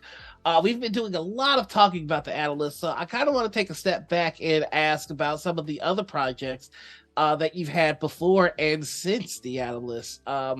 Is there anything that comes to mind, or was there a signature project that you were involved in before the creation of the Analyst? Before the creation? It's weird because there's been, so it's like a million years ago, there was like 4 different podcasts that I was like TTRPG things that we tried to get off the ground that never really did. And then Realms Apart, which was probably the big one, since that ran for like 2-ish years, maybe a year and a half, incredible. Something. Before we stopped doing that. Did that ever come to an official end? Or like, was there like a final episode? No, not really. Okay. There was like a lot of. It was just. I think there was a whole lot of. Just like little things that ended up getting like built upon, and then it kind of came to a head where it was just kind of the table dynamics just weren't there anymore, and I think that it was kind of we were doing it for obligation's sake rather than like pure joy, and then sometimes like other stuff happened. Sometimes it's a project you just lose the zeal. Yeah, nothing can kick the shit out of a project like life. yeah, absolutely. Jesus. Yeah, that's it. I think we just all were kind of like, no one is enjoying this as much as the effort requires us to be here. Yeah, at that's this always table. a thing, right? Because you gotta make sure you have investment, right? Absolutely, yeah. We just we stopped that, and it's weird. There was a thing like that weird kind of energy when it like with everyone, when it's like, oh, we were on this show and we were all really close, but then over the course of the show, we kind of like stopped being friends. And then there was this like kind of energy like, are we all still like chill and good? And, you know, I mean, at least on my end, like I now speak to everyone who was at the table at the time, again, and like pulling everyone kind of back together. And I've been thinking a lot about the character that I had in that. God, I loved them so deeply. And like there was a lot of dynamics where it's like, now that we've had enough time away, looking back in on those dynamics is really fun. But it's also a thing where it's like, I don't think anyone could really step back at that table. I think it's just kind of done, and it's a thing which we can look back on and be like, that was good. Now that we've had a break, I'm glad that we all did that, and that was nice. And there's other shows. There's like there was a show that ran on the Welcome Inn called the Yearbook Club, which was a modern fantasy D&D setting that is still to this day one of my favorite games I've ever been a part of. Is the game so much so I loved it so much it fucking made me realize that I'm non-binary, because I was my character, I kept referencing them as they. I kept calling them they because I do that with everyone. But I kept calling them they, and then one of the players were like, "So sorry, are they non-binary because you keep calling them they, or is it just he?" And then I have a clip of me short-circuiting live on air as it like the gears finally clocked to me that I was like, "Oh shit, maybe gender is what the fuck," and then fucking disappeared. And that game is so fucking special to me. I loved my little guy there. As another character which I loved, and that unfortunately also ended early, that show. But that one did have a finale, but it also did end early. But it's a show where the whole gang, like, we talk about it all the time still. There's a couple of things, but not like. I mean, I would say Realms was a huge, like, monumental thing that we did. That I did anyway, because it was my first show with all these. Like, I met fucking the Scabby Rooster gangs. We were on Scabby Rooster, so it's like I met all them. I met Piper and Bree, who I'd never met before. Through that first game that Mo and I was in together, we'd only been dating for like a month when that started. So that was also very good. She really wanted our characters to date, but then I made my character gay, and she's like, "Fucker, why would you do that?" She was like, I explicitly said I wanted to date. I was like, I know, but I just think that he's gay. He's a gay guy. I'm sorry. So hey, that might have been a slick move. Oh, can't date my character? Well, I guess it's just me, man. Yeah.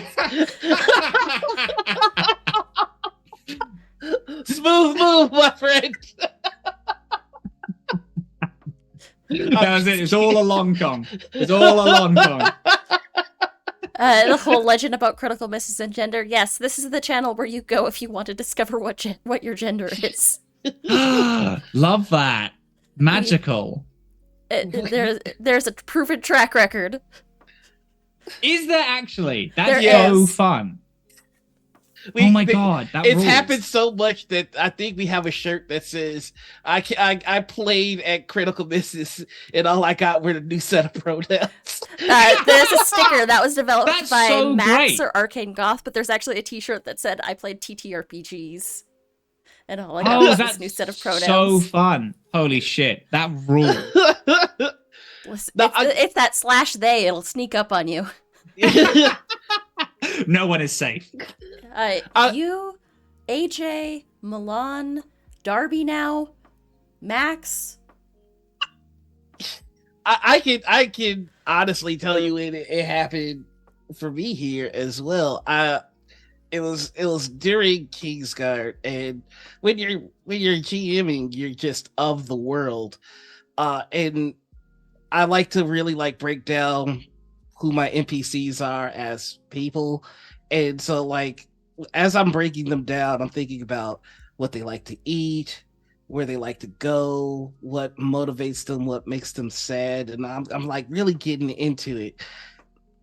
And gender never really was a part of it. It was just like, no, this is a warrior this is their life experience, this is who they grew up with, it's just like, wow, this shit really doesn't matter. Like it really fucking doesn't.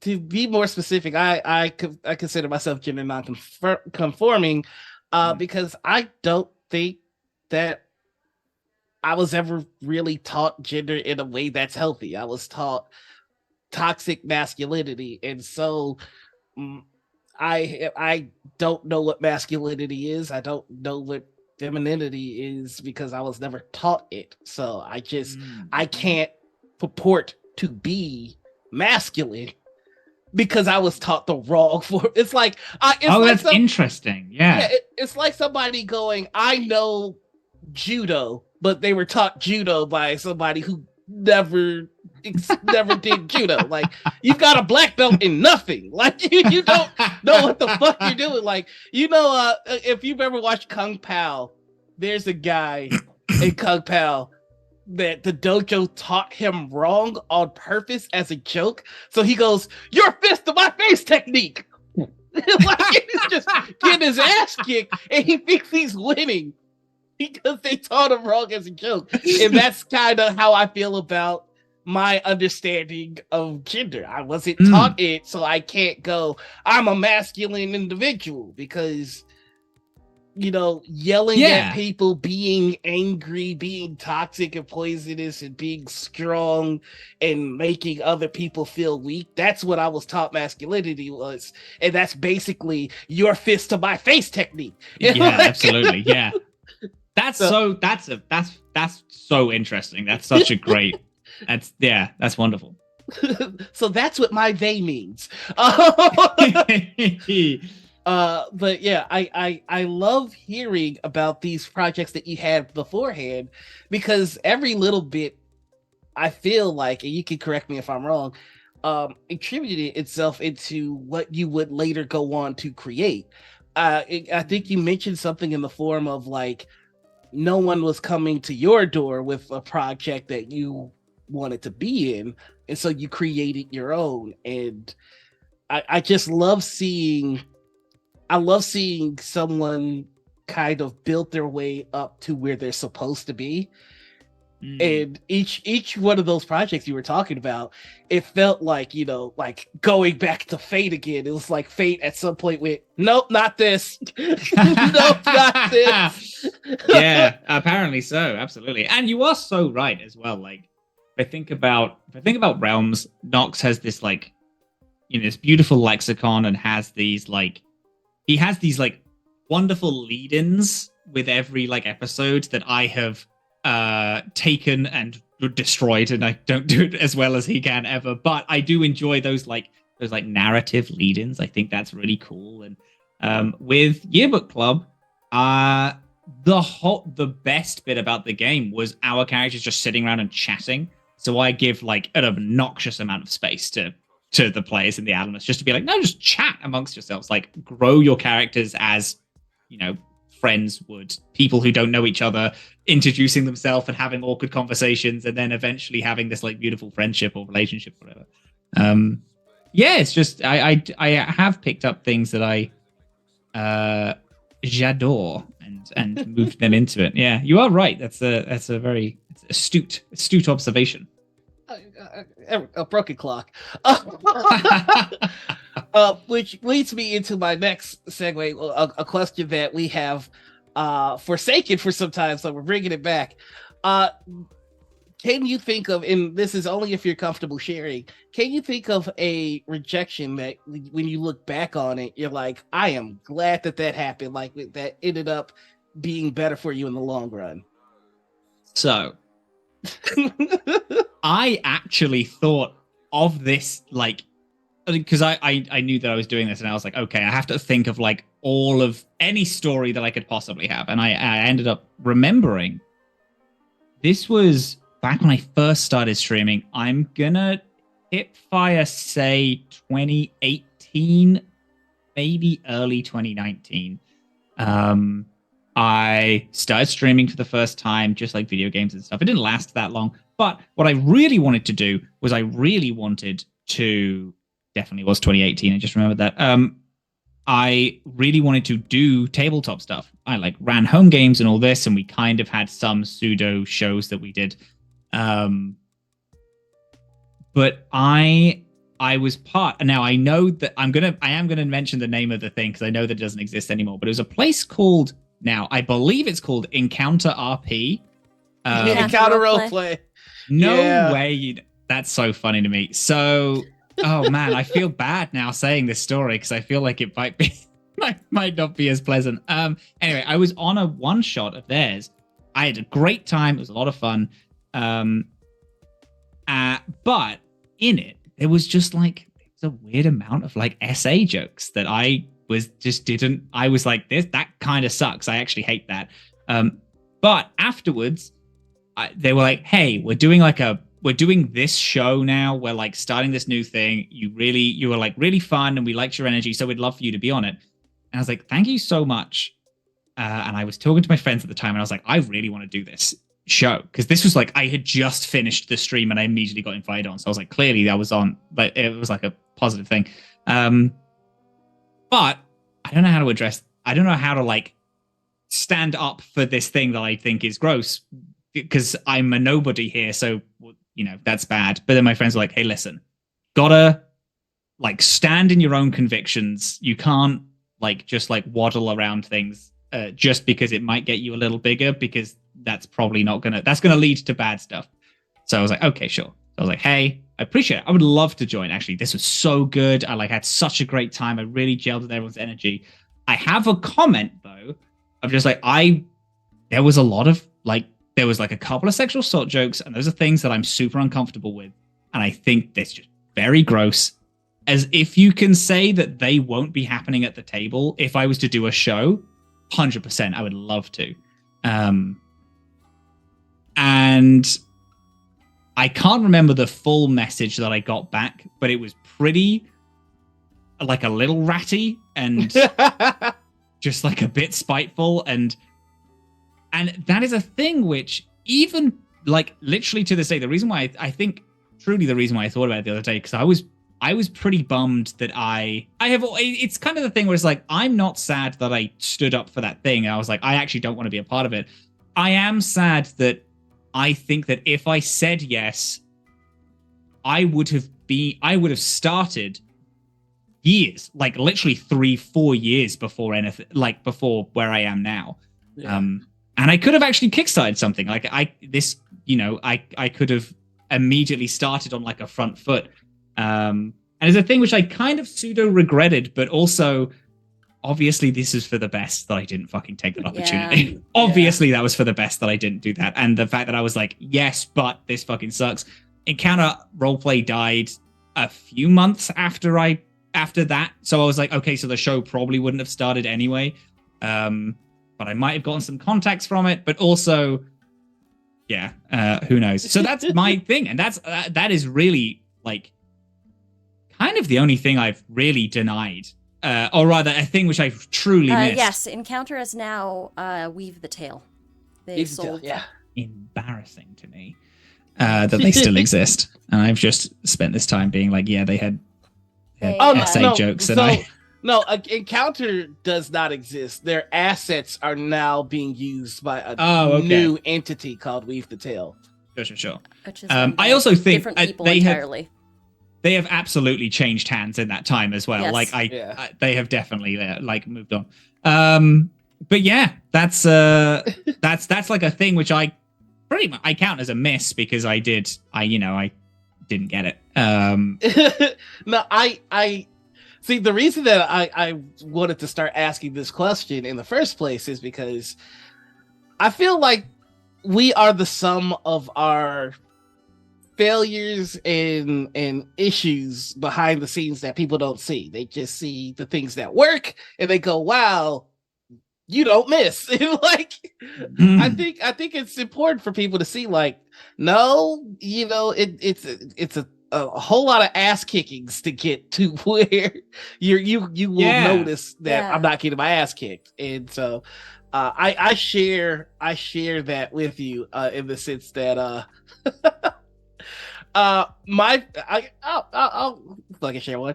My first like big break in the space was I got casted to be on a show called Doors of Dunara. which was doing pretty well. It was on the Scraticus channel. And like literally the day after I got cast, things started coming out about the Scrat channel that it would eventually imploded. And like I remember at that time thinking like I'm glad that people are able to get their feelings off their chest, but man, I thought I might have had it, and I just watched it all crumble. And I'm like, this too shall pass. Like, you know? Absolutely. And I think that's a really great way of looking at those things. It's like, it's okay. It's okay to be like, I'm like, thank fuck that this happened, because this is genuinely for the best. But also, damn it. Fucking that close, man. That close. And it just slipped away from me at the last second. Like, I think that's it's good to know that you can, that have both emotions is fine. You know, like, I feel like either experiencing that pushes you to go harder and do more, or it makes you bitter. And we have seen a collection of bitter people who lash out, and what that does. So bitter is not a great option. No, exactly. Well, the whole reason fully Ouroboros yourself. Yeah. The whole reason I found a critical misses was because we had a very bad day on an actual play. Is that so? That I mean, and look at what you've made through that. Like, isn't that so like such a positive thing in the end? Yeah. You take the broken pieces and make art out of it. Like a mosaic. Absolutely. Yeah. You're building the house that you wish you lived in. And it's like, that's such a beautiful thing. That's great. Yeah. In order to find out what not to do, sometimes you have to experience somebody doing something that's like, oh, this makes me feel awful. I need to make sure that I don't do this to anyone else, and I don't allow anyone else to do this to someone else, you know? Absolutely. Absolutely. Yeah. So honestly, that is why we asked that question, because if you are watching this and you're inspired and you're like, I want to create something, if you may get your ass kicked, like but it happens. I'm not even gonna say you might. You will get your ass kicked. You will get your ass kicked, and you just gotta keep getting up. It's like that's the only way you're gonna be able to find solace in that. Is you gotta keep standing up. There's nothing worse than an entitled person that's like tries to create something, and then the first bit of trouble comes, and they're like, "Trouble at my door? This is unacceptable. I didn't invite this. This was supposed to be easy. Why am I not on D20 yet?" My lord. Yeah. So that's going to bring us to our next point, which is the petty prime time. If there's something deep in your chest that you want to get off and you want to subtweet or subskeet someone IRL, this is where you can do it. Of course, I don't ask anything without modeling the behavior that we expect. So I will start. I am going to say this. We are living in a time where we are seeing works of art that rival anything ever made by man. We are seeing incredible pieces of imagination brought to life in every possible medium. I don't understand how we can see these marvelous creations and still treat our artists like shit. I think that if you treat your artists like shit, especially in this day and age when we are seeing, look at, every Spider-Verse movie has changed pop culture upon release. And the things that they do on that screen were thought to be impossible. That is the power of artists. Human artists, specifically. If you can't support artists with your funds, the least you can do is support artists by refraining from using what were supposed to be tools to assist them to replace them. Yeah. If you use AI to replace human artists, you are garbage. And it's like people are trying to like sneak it in. There's like some sort of like almost like a secret invasion of people using AI art to fuck over people. And it is wild. Like it just kind of happens instantly randomly. Noticeable. It's decidedly unmarvelous. You know, I'm just saying it might lead me to feel a little bit of fury if I see that kind of thing. Olivia Colman. I don't know. I will just say this though. One of the gifts that we have been given with this AI shit is that we are able to see the soul in the work of human hands, because AI art is immediately recognizable, not just because they can't do hands, but because you can feel a lifelessness to it. So that is my petty prime time. If you use AI to replace artists, go fuck yourself. Can I just go off that for a second? Sure. The person who ordered it didn't even understand what AI art is. Knew absolutely nothing about it, just thought it looked cool. Anyways, that's it. The person who ordered the Secret Invasion thing? Yeah. Or are we talking about something else? The director. The director said, I don't really even understand anything about this AI thing. I just thought it looked cool. And that you're leading one of the biggest properties in the world right now. How do you not do any due diligence on that? Good lord. It's so bad. It's so bad.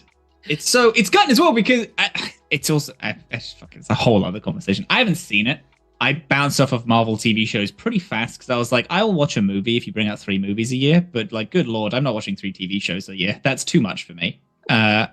And yeah, I don't know anything about it, but it's a shame because I love Olivia Colman and Samuel Jackson is obviously the best. Okay, I have one. Go for it. I appreciate that after you've done a game, it's been 3, maybe 4 hours, possibly longer if it's a long game. Finished session, and it's like everyone wants to do Stars Wishes, decomp, but it's fucking late. You just want to bounce off. That is super fine. I totally understand it.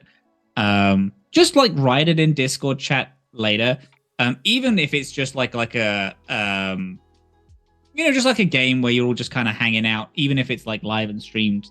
I also understand just being like, I'm just too busy to do it, but I did really enjoy my time and stuff like that. Like, that's fine. For big, if there's a thing where there's money involved and it's like you're like holding yourself as like a professional gang, you gotta do it. You gotta just, even if you can't stay, gotta write in. You're like, especially if everyone does Stars and Wishes and then there's like an odd one out, I will admit, I am bad at this. I am also the negative here, where I have done this before. It's like, because especially as like a GM, if someone doesn't put Stars and Wishes, my immediate thought is they can't think of a single fucking positive thing to say about this game, even to like build it. And it sucks. Emotionally, dreadful. Y'all gotta start doing your Stars and Wishes. Like, especially if it's a production and there's money and everyone is holding yourself to a professional standard. It's like professional standard is that you make some time in the next few days to do. Even if it's just 1 or 2 things. It's a bother. It's a thing which, again, I know that I'm bad at. But as soon as someone was like, "Hey, this is the thing. We need you to act professional," or the aura is a professional aura. It's like, okay, I will act like a professional, and I will actually do my due diligence to make sure that everyone knows that they did a good time. Yeah. I didn't know that that's small, but it's just a small little subtweet for people because that's happened before. I gotta start doing the right as we speak. speak, I'm like, ooh, this was a reminder. Yeah, you gotta do it. You gotta do it. All right. I'm on it. I am also bad at it. Like I fully attest that I fucking suck sometimes. Like with the Animus, a lot of the times we do just have to bounce because a lot of people are very sleepy. We don't record for very long, but we record at awkward times because it's like we can't fit it in at any time other than these 2.5 hours on this very specific day. And it's like, okay, sure, we'll get in, we'll record for like an hour and a half, and then we'll bounce out. So no one has time for it. And so it's like, we don't really do a lot of Stars and Wishes on Animus, to be fair. But there is things where I've come into it and no one has known anyone. And that's a big thing. It's like, if nobody knows anyone and it's like, everyone's kind of getting to know, especially if you're in a position of like, you're like known in the space a little more.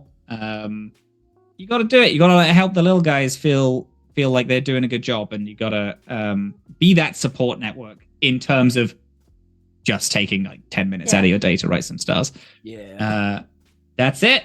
That's my tiny little sub. Ooh, I like it. That leads us perfectly into the next segue. Can I'm sorry. Go ahead. I have 2. Okay. Love that. Okay, first off, if you are at a gaming table and you have to continuously skip sessions, maybe just leave the game. Let someone else have a seat at the table. That's it. Yeah. Killer. Now, if I'm just to interject slightly, I've watched Dylan's episode. Didn't we have the same subtweet? It's the same person. Anyway. It's the same. Yeah, I got the impression. That sucks. Yeah, just leave the table. It's fine that you're not enjoying it, or like. Well, the thing is this person didn't even make it to the session 0. Oh, they're not in the game. There's no way they're not in the game. Then that doesn't exist. This person has skipped continuously every single session of this game. Oh, so they're just not in it. They're just not in it. Oh my god. They haven't even built a character. Anyways, that's it. I'm gonna message them on the thing and just be like, listen, you just gotta go. Like you just can't stay. Every episode. Yeah.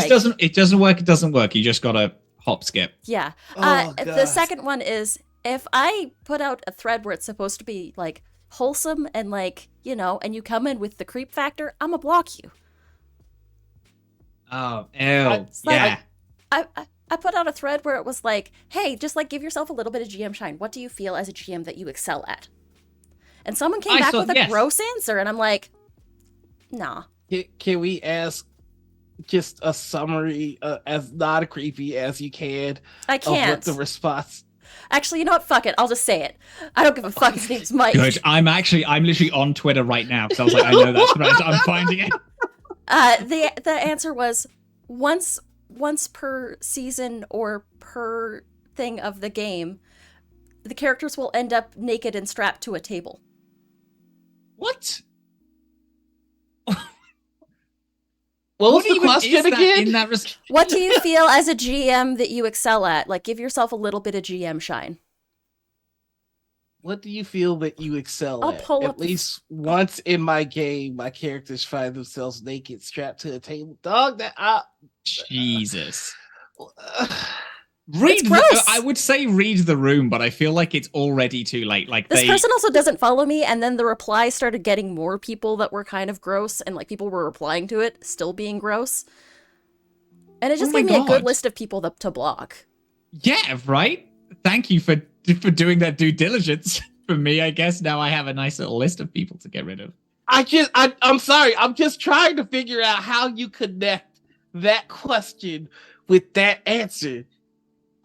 I'm proud of the fact that at least once in my game, jeez, like the characters end up naked, strapped to a table. Hideous. Here, let me see if I can find my thread. That's not even impressive. You're the GM. You can make anything happen. Like it's not even anything to brag about. That's like Quentin Tarantino being like, man, it's really killer how I always show feet in my movies. Like, yeah, if you run TTRPGs, what would you consider your signature GM move? Give yourself a little shine. What do you feel you're good at? And then the reply, I gotta find this guy. Oh, that's his GM signature move. Okay. Yeah. Okay. It's still not appropriate, but like, okay, I can see well, the thing is, what do you feel you're good at? But you also said signature move, and he was just waiting. He was like, finally, I get to talk about the naked table thing. Once per campaign. So excited for it. Here's the exact wording of this tweet. Once per campaign, the players will end up tied up, naked, and without any possessions. Characters too. Oh, he's trying to make a joke. Okay. Yeah, but it's still gross. It's still fucking gross. I mean, I'm not excusing it. It's very gross. I'm trying to understand. Yeah, what was your thought process in that, please? Like, how did we get here? Good. I mean, that is a good question though. My GM signature move is time shenanigans. Yeah. Oh, do speak on that. Okay, so I I love Groundhog Daying my players so much. And the way my neurodivergency works is that I can recall very specific moments and almost to a T the dialogue that happens in those moments. So I will run my characters through a scenario, and then once the time loop happens, I will have them back in that same scenario. And I remember the conversation beat for beat for beat. And so I could just regurgitate it to the players, and they're like, wait, what the fuck is happening here? And then they realize they're in a Groundhog Day type situation. Honey mustard on French fries. And I really like what that brings out of players, because it's like, if you know that there's no consequences because the loop's just going to start over again, what do these characters do? Like, if you give them faux, it's essentially giving them faux invincibility. Yeah. And they can tell the future because they've already done this. So what does your character do when they can do anything, but they're still trapped? So it's like giving them all this power, but also leaving them in a trap, and just kind of seeing what that brings out. And sometimes it's panic, sometimes it's apathy, sometimes it's like anger, because it's just like, well, we're trying to figure out the solution. What the fuck is the solution? And I feel like that's something that not a lot of GMs do. No, that's truly that's like a magical superpower. Spoilers for possible atomless things, I want to put a time loop in it so bad, but I don't have that talent. I don't have that ability. I would have to meticulously plan stuff to make sure I know what happens on what beat. That's incredible that you do that. Genuinely jealous. The beautiful thing about doing something pre-recorded, though, is you can pre-record it, watch it back, add in the same dialogue. Yeah, that's it. Yeah, take notes. I mean, and I honestly, the trick for me is to always make it something that makes sense for a character to say. So, like, one of the examples that was brought up was like the French fries. I had the time loop start in the diner, and so it's not very much of a stretch for me to go, okay, they're in a diner. The waitress comes over and goes, well, all right, honey, what will you be having today? Here's our special for today. And as long as I remember what the special is, then the loop is fine. And so I always make the special something weird or something like, we've got chili crepes today. Like, ugh, but it's something that I'll remember. So AJ ordered fries with honey mustard, and my character's like, honey mustard. Oh, that's fun.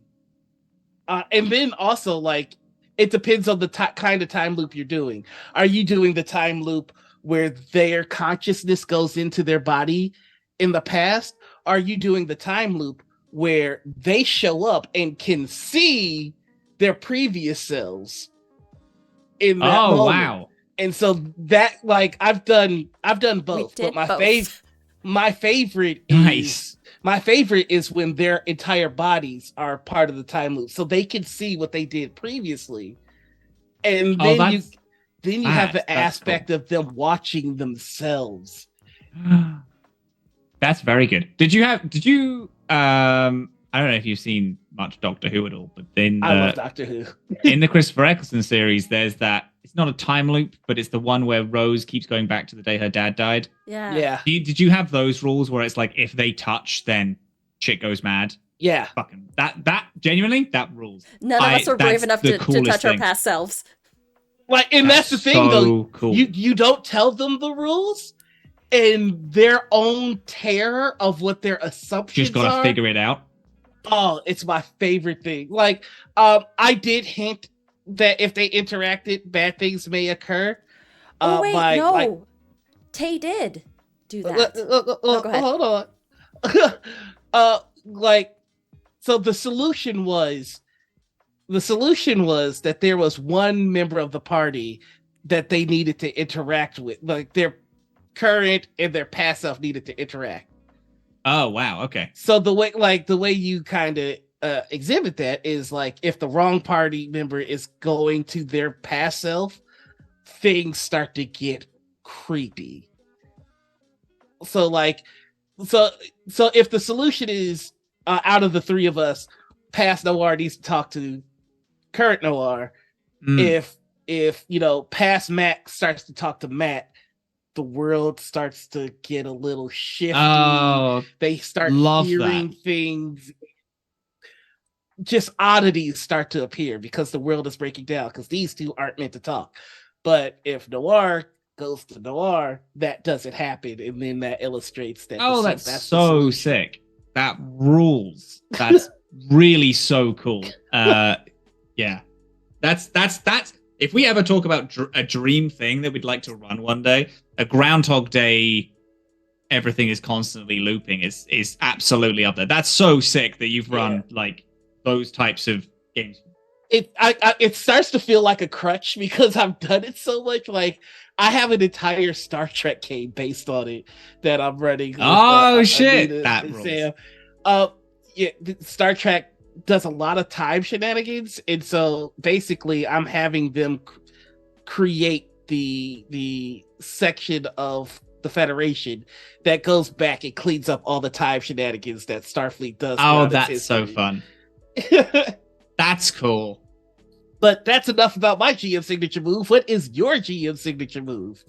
Fuck knows, bud.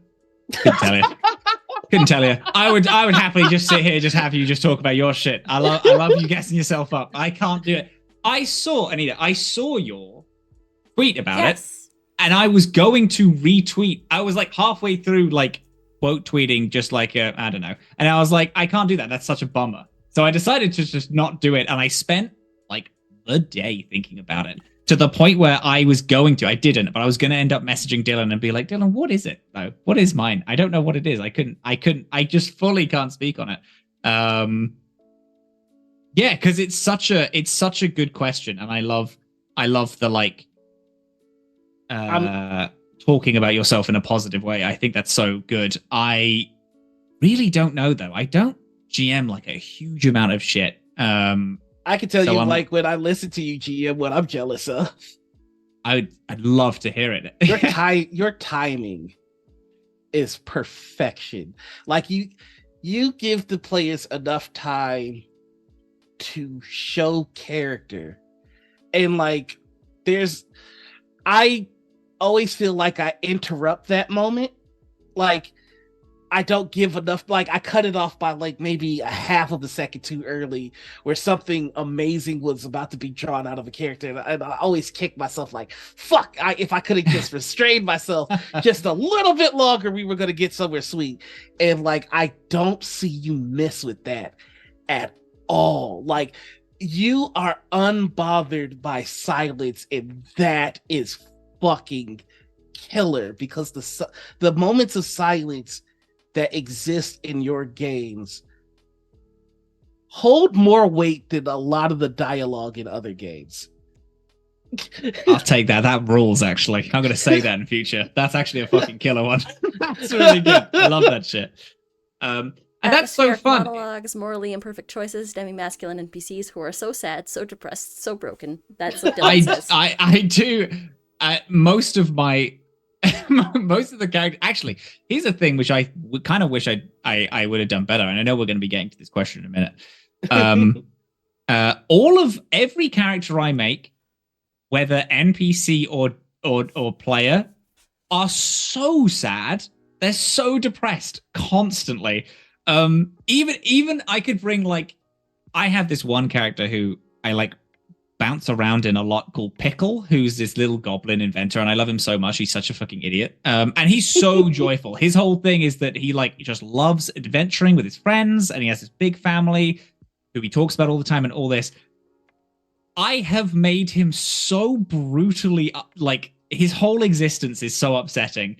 And it's like I couldn't even hold back on my happy character. Like I couldn't even let him live. And that's a thing which I'm dreadful at. I will always make people so incredibly upset because I think that's I love that shit. I do also like the morally imperfect choices, I think, is fun. I do give that to players all the time. I think it's running a sci-fi game. I wanted to think, as I was thinking of the Animus, I wanted to think of what is a trope in sci-fi which is less of a trope in fantasy. And I think the thing that I came to is the thing where there is no good choice. I think that's a big sci-fi trope. And I think in the Animus, I give that constantly, where there is absolutely no way to win, but you can do what's best for the team and your characters, or what you think is best. And I give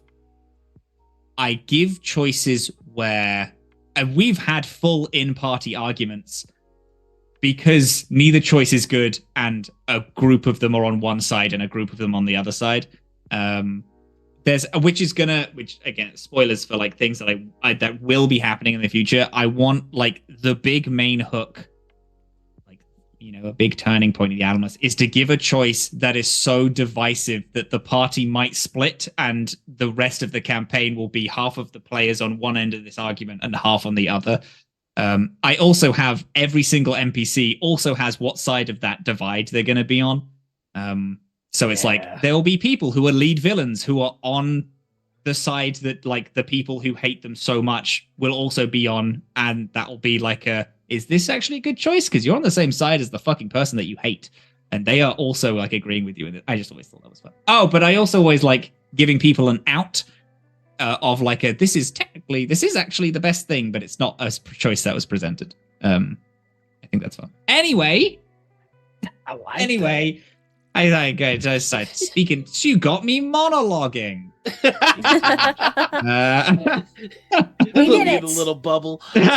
All right. Well, that's going to bring us, and I think we should write that question down as a keeper, because that's a good one. I actually think that's a great question. Forcing people to be positive about their own stuff. Yeah. Yeah. And now we can counteract it with what everybody's more comfortable with, self-appreciation. All right, so welcome to the TTRPG Confessional. This is where if you have a habit at the table that you don't think is great or you're working on improving, this is where you can confess. We'll give you your penance, and then we'll move on from there. Of course, I'm going to model the behavior I expect. Okay, here we go. Geez, this is okay. I get frustrated when rules are bent for one player at the table and not for others. That really chaps my hide, and I'm trying to take that with a little bit more grace. That's interesting though, because do you think that's a negative thing? I think I think it's something that needs to be monitored. I think when it happens thoughtlessly, that's when it bothers me. But when there's thought put into it, like there's a difference between a GM going, here's why the rule is being bent in this particular case for this particular character, versus, okay, you can do this and you can do that when the rules specifically say you can't do this and that.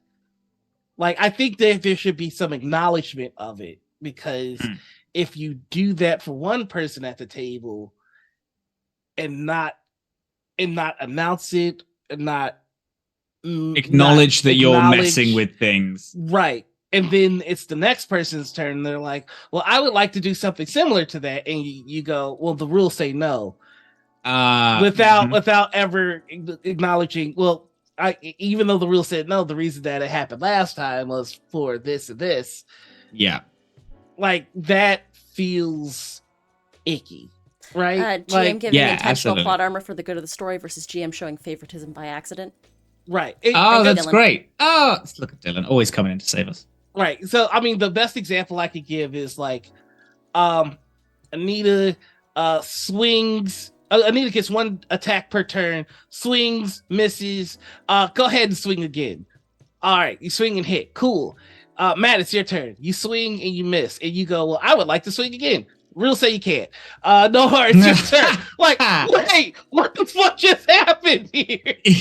I gotta be honest, that gets me so heated inside. Like, like into like an unhealthy degree, and like I tend not to say anything because I don't like starting conflict, but it does build up a resentment debt, and eventually that rises to the point where I check out of the game, and I need to be better about that. So that is my TTRPG confessional. I hate injustice. Well, that's it. That's what's so interesting about this confessional, because I think that's a pretty valid thing. I agree. And if there was any like penance, it would be bringing that up to maybe the player that happened to, or other players, to be like, hey, if this happens, can we like have like a hand wavy, or at least have the GM be like, no, I did this for this specific reason. Like, I would call it up during Stars and Wishes. Bring attention to it. Be like, hey, this was a thing that happened, or introduce, instead of try Roses and Thorns instead of Stars and Wishes. Stars, Wishes, Comets. Stars, Wishes, and Comets. Yeah, I'm gonna have to do it.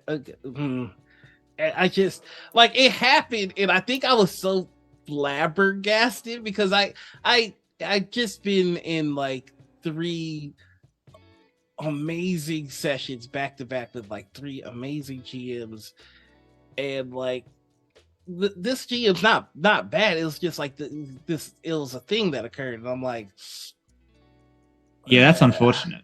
Yeah, so that's a call crappy attention to it next time you see it. Yeah, will do. But that is my confessional. Very good. That was my confession. Who would like to go? Oh wait. Oh yeah. My penance is bringing it up next time and introducing Roses and Thorns. All right. Cool. Who would like to go next? You got anything in mind? Okay. I have to think about mine. I need a second.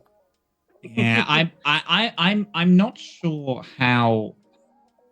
So I think whilst GMing, I'm so overly concerned with people enjoying the time and being connected to like the world and the story and like feeling cool. Now this is gonna sound weird. Like I'm far too concerned with them like feeling cool and all that jazz that I like push.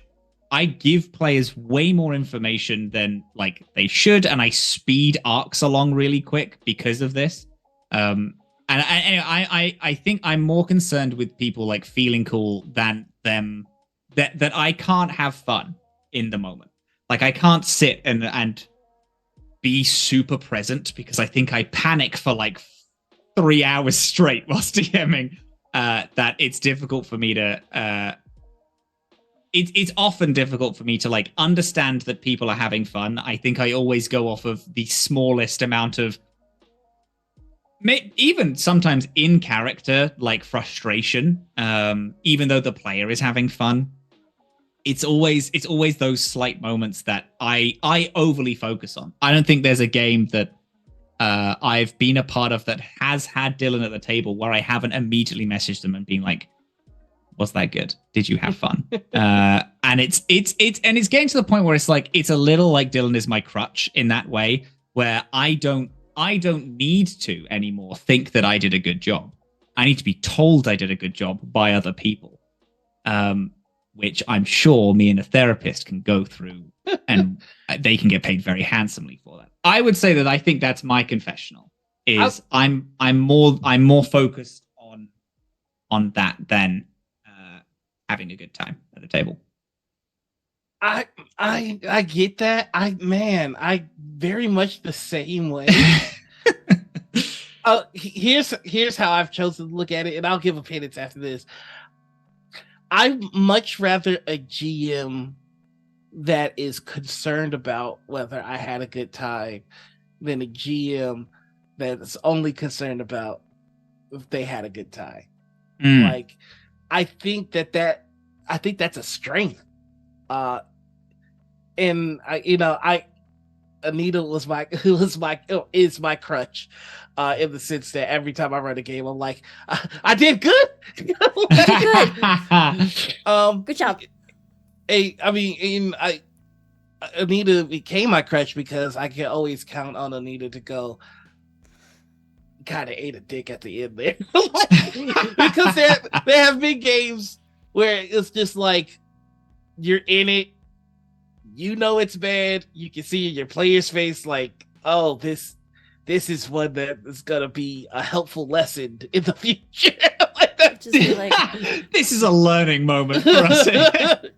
This is one of those never again episodes. I like doing it wasn't anything that you did, but there was some, like, there's a little friction at the table that might have caused, like, so our timing to be off or something. So yeah, I completely feel that. Here's my penance. My penance is you tell Dylan how you felt it went before getting how Dylan felt. So it would be like, if you felt like, hey, I fucking knocked that out of the park. What do you think? Like, or like, I think I ate a dick on that one. Like, just like that's what I started doing. And it's been very helpful. Because how you feel about it is valid as well. Like, and I think before you receive how someone else feels about it, you should also account for how you felt about it first. I'm writing this down in my Adamless note. Yeah, we made it into the journal. Dylan says, I actually love that advice, as Dylan, who is part of this. One of these days, I swear to God, I'm gonna get the whole Adamless cast together on a stream. Shall gather the let's go. Infinity Stone. I've been so desiring like a Q&A type thing, like literally since day one. Okay, so I've been wanting to do that specifically with your show. So, I think Norden came up with the name "Splitting the Atom" like ages ago. Oh, that's good. Of what the talk back would be. Man, that's an explosive title. I'll see myself out. No, you get back here. No, I think that shows that have recaps after it really benefit from that. I know that Tales of Erta on Demiplane, they have a show like that which is basically talking with the cast, talking with the GM, seeing a little bit behind the curtain. I think Analyst is definitely a show that could benefit from that. Because that's one of the things, because we briefly spoke about animatics getting people into the show. Talkback shows also get me really into shows. I never watched it was a show on Twee on the Welcome In when it was still open. And I'd never watched the show before, but I listen to podcasts way more than music, so I just like hearing people talk. And just hearing people talk about the things that they're passionate about and having little Q&As and fun little bits got me into the show. Like, got me excited about watching it. Because it's the people talking about, oh, I really like that my character did this and all this. I think it's so beneficial. I love it. And I also am very consistently anxious that people wouldn't have questions or care. And that's a big thing for me. That's what gets me real nervous as well. Look, trust me. I love that shit. I can scrounge up some questions for you. If that's ever a thing that you want to do, holla at me. I'll be more than happy to set that up because clearly I love talking. But yeah, that's my penance. I'm curious, what's your penance for Matt? My penance is just to be present.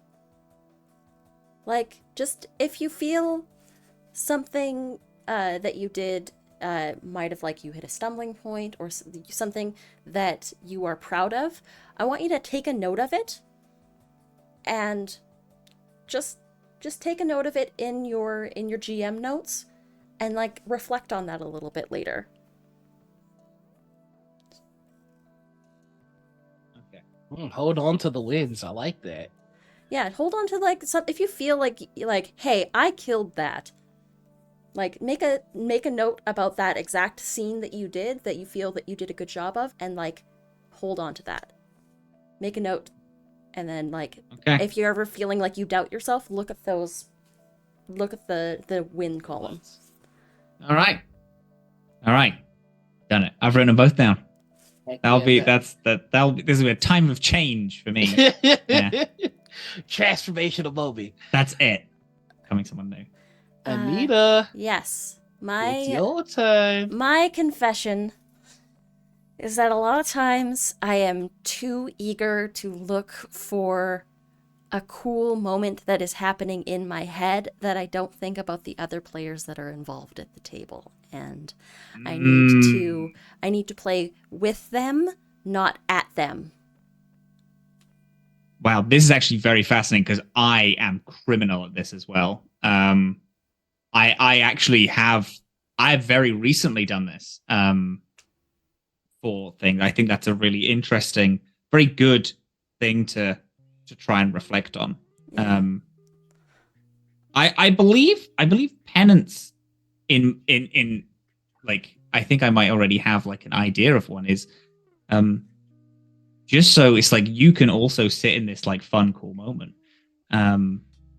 You could ask if anyone else wants to join you, like play in that space with you, like help you make this really cool bit and moment. So then it's like you get this fun, cool moment. You will have to like compromise on it a little bit, but then you also allow someone else in, and that could also be a good story beat for the characters to talk about later. It's like, hey, do you remember when we both robbed that bank? That was dope. And it's like maybe like a small DM or just like we just had Wally, beautiful man, a guest on our show, and he for the last for the last little bit, he said, Matt, do you want to play with me in this space for a bit? Just because they had a really cool moment that they wanted to hit, but they wanted to pull me into it. They wanted to make sure that it's like, okay, I don't want to ruin anything that you're doing or you have planned. So they were just like, hey, do you want to play with me? And I was like, I'd love to play with you in this space. And then we had a really cool moment, and it was fun because it was an invitation. It's like, it was like a trigger phrase of, we're about to have something really cool if you want, but if you don't, then we'll just move on. Yeah. Maybe be like, you know, you have this really cool bit that you're thinking of, and then being like, okay, I want to do something a bit mad, like that I think is going to be pretty cool. Does anyone want to play with me in this space? And if someone's like, yeah, I'll join you on that journey, it's like, okay, this is what I'm thinking. Yeah. And then you can conspire. That's a really wonderful thing to bring up, because that's something that I am, again, as I said before, pretty bad at.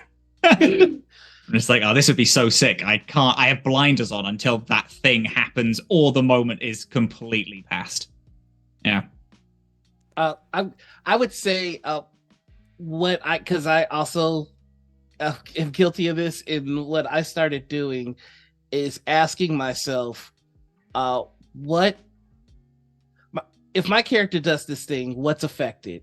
And there's generally 3 options: myself, another character, or the story.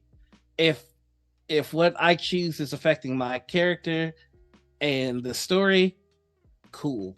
But if I think that what I'm about to do is affecting somebody else's character and the story, then I feel like I owe it to that other character to kind of let them know what's coming. Like, hey, this is the choice that, like, one of the phrases that I've gotten really used to saying, almost to an obnoxious extent, is my character wants to do this, this, and this, if that's okay.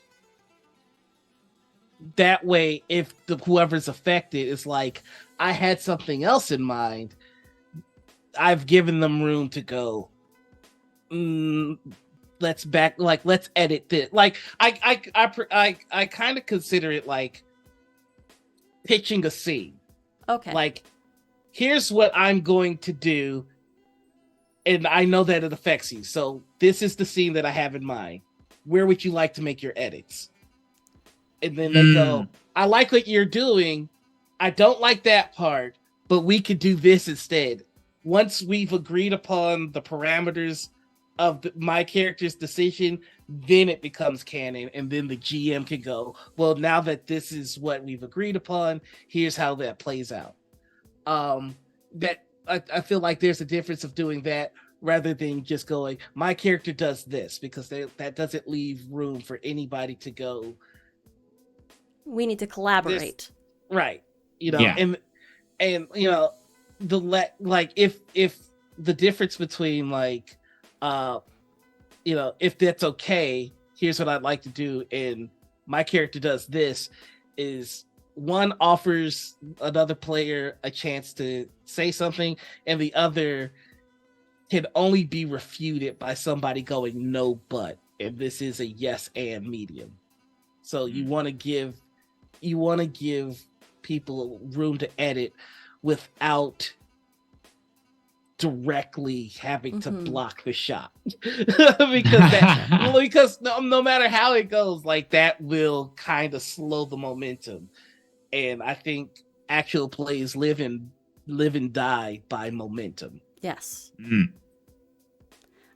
Thank you. That's a very good good. guidance. I will take that to heart. Yeah, absolutely. That's really good. All right. Ow.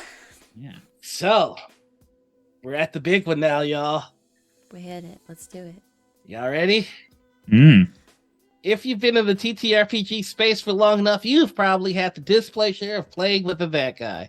And that guy is a veritable black hole of fun at the table, someone that if they were thrown into the sun, your enjoyment at the table would increase tenfold. So, Matt, I have to ask you, have you played with that guy? Of course. If you've played in games with more than 5 games with different people, you've absolutely come across one of them.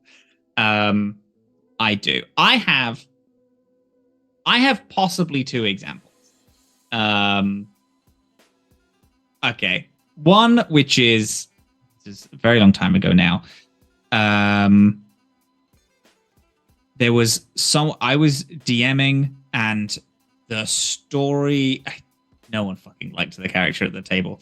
They were the people who quite genuinely, their character died, and then they brought back their cousin who had the exact same name and was the same class and the same level and everything and had the same story. And it was like, all right, bud, sure. But it was like, whatever, it's fine. No one really cared that much. Oh God, they killed Ned. Good thing Ted's here to Ted's here, yeah. Ned the second. I think the character name was their name, but like rearranged. Like it was an anagram, I think it was, of their actual real world name. It's very weird. It was very like classic, just, you know, D&D type stuff. Anyway, they were a ranger. They had a pet wolf. The story was, I am guilty of, I fucking love like a big mechanical heavy fight. So we had this one, which was a Helm's Deep style raid, where they were all in a, like, trying to guard a wall. And the idea was we set a timer for 3 hours, and this fight would last 3 hours. Everyone's actions had to be done within 6 seconds. It was this whole thing. Everyone agreed to it. It was like, oh yeah, let's have just like a consistent wave constantly coming of things. And they were a ranger with a dog. Everything was like, it was like hordes of undead that were charging at them. And their first move was to pick the dog up and throw it into the piles of undead. And then they made the sounds of what would happen immediately after. And we were like, hey, bud, you can't fucking do that. That's insane what you just did. He was like, it's what my character would do. And it's like, no, it isn't what your character would do. Are you completely deranged? It was awful. It was so bad. They got so hard berated at the table. Of course they would. It was like an absolutely monstrous thing. It was so bonkers that happened. Yeah, no, it was insane. It was crazy. And that is like my worst. That's like my worst that guy story. Yeah, because it's like, who does that? Who does that? It's just like, it was insane.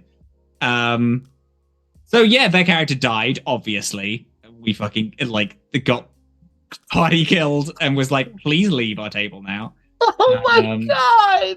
Yeah, they've gone, we actually, so this was years ago. We didn't see each other or speak for a very long time. We re-met last year because we were both at a wedding for a mutual friend. And they had clearly gone through a crap ton of therapy and had like changed and was like, yeah, I was a fucking dickhead when we were like, you know, when we used to know each other. I was like, yeah, bud. But yeah. We love a reformed that guy. Yeah. Yeah. Yeah, a little bit. It was pretty insane. I don't. Yeah. I can't for the life of me figure out why somebody would come to that decision. I'm a ranger. I have a bond with my animal companion that can span heaven nor hell can separate us. We are joined at the hip. Nah, I'm gonna throw them at the zombies. I'm gonna throw them into a pile of zombies and have them die. Yeah, it was just insane. It just because it was also literally the first, I think it was the first action in the first turn of this like 3-hour combat that we were going in. And it's like, there was no need for any of this to happen. There was no like in-character desperation. Not even the first shot had been fired. Like, no, it was just insane. It was crazy. It was a crazy thing to witness happen. Wow. Anyway, we don't play together anymore. You've moved on to bigger and better things, my friend. Yeah, moved on a little bit. Holy yeah. Pretty mad. Yeah. It's like a stereotype of like someone just pulling like the most random shit out of their ass. Like murder hobos, I get a little bit. Like, I want to, like, I'm living a power fantasy. I want to sometimes just want to beat shit. I'm with you. Yeah, right. But like, I'm going to I think we could all use a palate cleanser after that. Yeah, please do. And so that brings us to our final question. This is we end on a good note, which is nice positive note. This is the community spotlight. This is where you can shout out anyone and everyone that has made you feel welcome in the space, people that you feel don't get enough love for the work that they do, or people that you just feel should get some shine. So this is what you can list 1 or 100 people. It doesn't matter to us. We love showing the love. So go ahead and you've got your community spotlight. We'd love to hear it.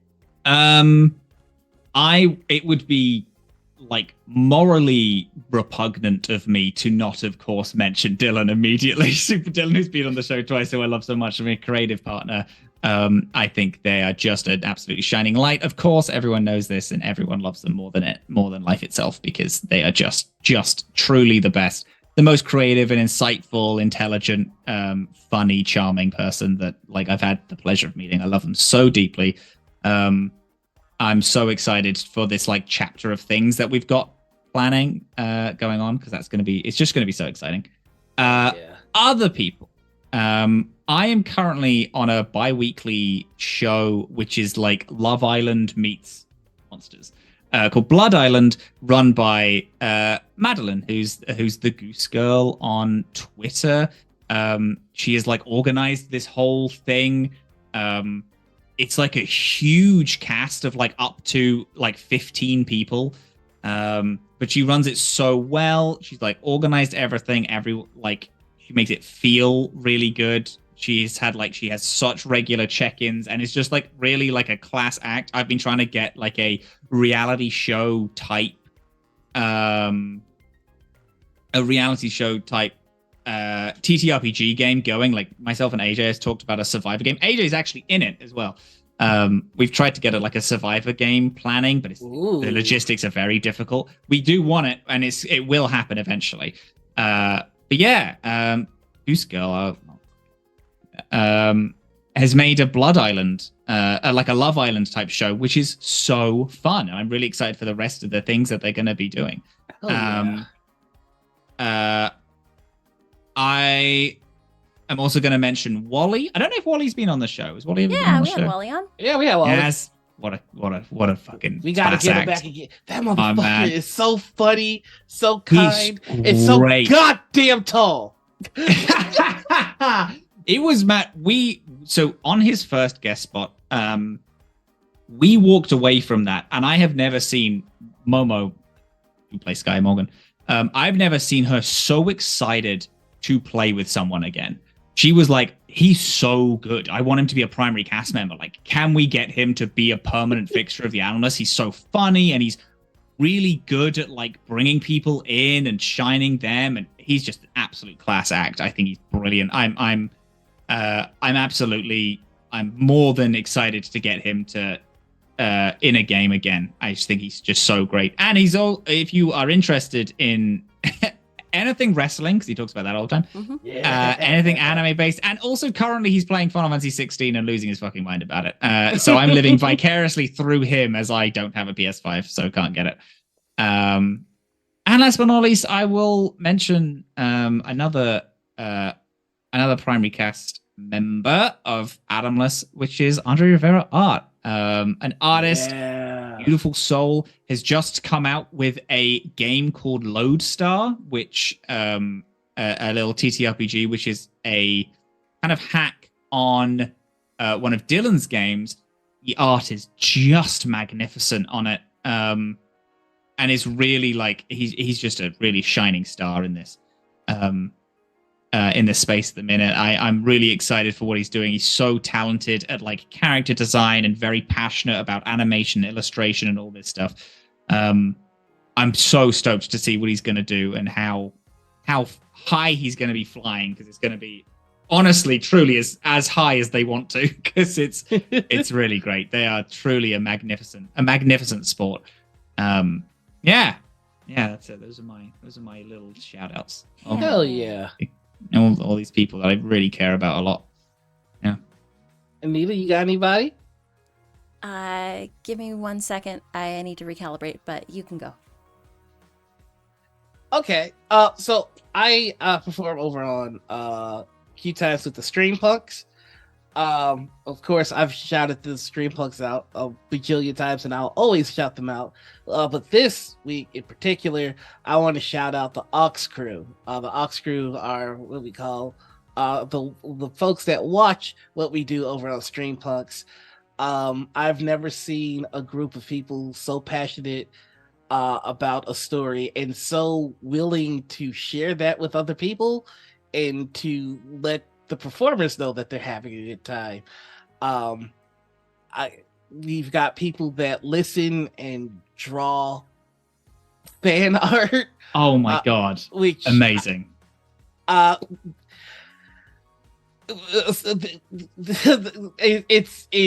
really it does something to you. You tell the story, and somebody takes the time to listen to the story, receive it, imagine it, and then to create it in a medium that you never could.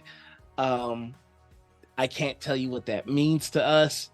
I've been tagged in some tweets from folks that have been watching, saying that they are enjoying it, that they look forward to our show, and that it matters to them. Y'all, thank you for that. Like, I was having a particularly bad week, and somebody drew art, somebody shouted us out, and y'all leave comments on the YouTube VODs that we drop, which I have been in a lot of shows that drop VODs on YouTube, and it usually is just there to exist. It's a barren place, but y'all bring life to it. So my community shout out specifically goes to the Aux crew this week. I love you all so much. You have changed my life, and I'm gonna keep telling you stories as long as you want to keep hearing them. Hell yeah, hero. Awesome. My community spotlight. So I had a really bad day on Thursday. One sec.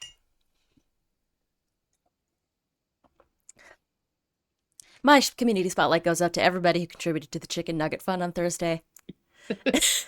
I really needed something.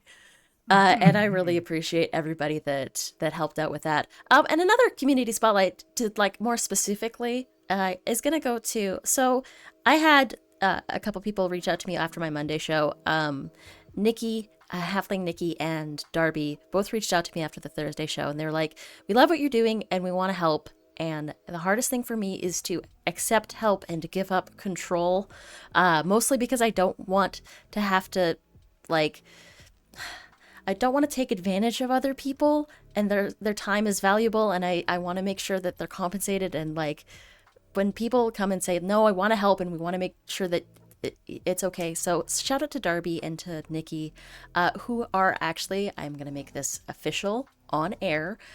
Nikki and Darby are actually going to be joining the Critical Misses team. Nikki is going to be our creative director, and Darby. Let's go. Let me actually pull up the official title that I gave Darby, because I'm blanking on it. Darby is going to be our head of community development. So Darby's going to be in charge of helping us grow the channel, helping us with social media, and also helping us get sponsorships so that we can start paying people for things, and actually making this a little bit more viable than it has been. And I appreciate both of them for asking and stepping in and stepping up to help, because it's something that I've been kind of struggling with by myself, running a whole thing. But yeah, that's it. That's my spotlights. Oh, phenomenal. Oh, that's so good. I just want to say I'm so proud of Anita. I always tell people I'm just here. I don't really do anything for the channel, mainly because I don't have great experiences with being involved in running channels. I've been I was a staff of maybe 2 or 3 other channels, and it just left an icky taste in my mouth. So I just don't do it. And I've seen Anita pull this place together, bust their ass to make it happen. I see the love and the care, and I've been in a lot of toxic channels, and really what leads to their fall is ego and hubris, and I don't see any of that here. So I'm there's a shit ton of ego. Partner. I just try not to show it. I live with you. You can't lie to me. I'm just kidding. I can literally walk in that room right now and call bullshit. But I just say all that to say, I'm very proud of what you're doing with this channel. I'm very proud of what we've done with this show. I'm very grateful that we have awesome guests like you, Matt. Thank you so much for coming. Genuinely, it's such an honor. When I got the fucking Twitter DM, I was so excited. I could not believe it. You know what's funny is like when we ask people to be on this show, I don't know that y'all understand how much we're like, they're too big for this. Like there's no, like I'm always nervous to ask anybody. So when we hear like, oh no, we want to be on the show, it always throws me because I'm just like, you know what's so fun? Earlier we talked about like missed opportunities that we've grown and we're better from. I consider there's a missed opportunity which I'm like, damn it, I'm gutted that I didn't end up getting that. And during Realms Apart days, Piper messaged just our group chat of like, oh hey, like a friend Noir has like an interview, like talk show, and then wants to get some people on it. Who wants to do it? And I remember the DM. I was like, I cannot imagine that they want me on it. There are better voices here. Do them instead. And I absolutely regret that like every fucking day. I'm so gutted. Because then I watched Mo's one and I was like, man, why the fuck did I say no to this? This seems like such a laugh. I'm so gutted. All right, I'm gonna give you some inside baseball. I created a show concept specifically because I started watching The Animalists. There's a show concept I've had in my head for a while now called The Green Room, where it was just, I just want to basically interview an entire cast of a show and like have clips of their show and go like during that clip, what the fuck were you thinking? And like I'm really good at like going, I have an idea. I'm really bad at following up on that idea. Because like if I poke, I'm like, oh, I'm being annoying. I should just shut the fuck up. Literally never. Please. So my DMs on any media are open to you two here or any projects you have. I love this shit. It's such a y'all energy is like so infectiously joyful. I love this shit. So Nikki and Darby have graciously volunteered to take over the reins of Green Room, that it can actually happen. Noir's a great ideas person, and then Nikki's like we can make that happen person. Basically, but I want you to know, like, I was watching The Analyst, and I literally thought to myself, if any show deserves like a Talks Machina type show, it's this one. And then I was just like, there are a couple other shows that deserve like that, but I want to start here. Like, to be quite honest with you, and Black Girl Page, I'm sure will forgive me for this. I had two shows lined up to talk to. First, it was The Animalists, and then it was going to be oh no, I'm forgetting Strix-U. And like I was like, cool, like I got the okay, like I talked to Dylan, and Dylan's like, oh yeah, we're interested. And I talked to Black Girl Mage and got the we're interested. And I never followed up because I'm like, oh God, I'm scared. We have the overlay, we have the assets. I even got. Oh my God, you would literally be fulfilling one of my many dreams by doing this. Like, you're giving people the chance to talk about their own show. Everyone wants to do that ever. Yeah, I want to do that because there's so many good actual plays that like once they go off,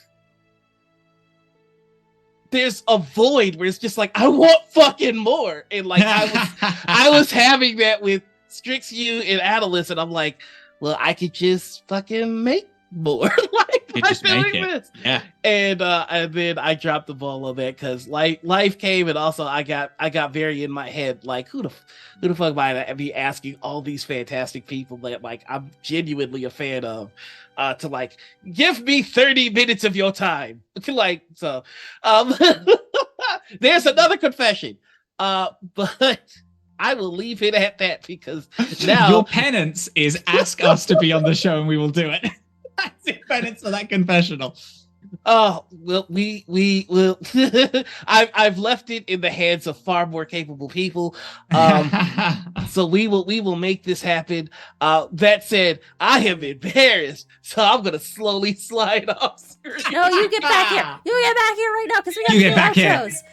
But that's been our show, I think. Thank you, everybody, so much for stopping by and hanging out with us. I have been one of your hosts, Anita. My pronouns are she, they. I'm a TTRPG producer, graphic designer, and cat mom about the space. You can find me next tomorrow over on Indoor Adventures channel for our Apocalypse Keys game where I play a biblically accurate Angel of Wrath. Oh, yes. That's cool as hell. And other than that, you can also find me here in front of the camera or behind the scenes on Mondays. I am here co-GMing a Cypher System game with Chaotic Darby called Time and Time Again. It's a Cypher System tale of time, space, memory, and love. And on Tuesdays, you can find me over on Odysseus' channel for our Star Trek Adventures actual play set on Narendra Station. And then Wednesdays and Fridays, I produce here the two shows that we've got, Stone and Starlight Carnival, which is an Under Hollow Hills adventure, and also on Fridays we have For Queen and Country, which is a Thirsty Sword Lesbians Three Musketeers game. And then other than that, on Fridays you can also find me usually on Gen Con TV for Table Takes Place. Yeah, Noir. Hi, everybody. I'm Noir. You can find me all over the place as TheNoirEnigma. I'm not going to list the socials because I don't know which ones will exist next week. You can find me every Sunday over on...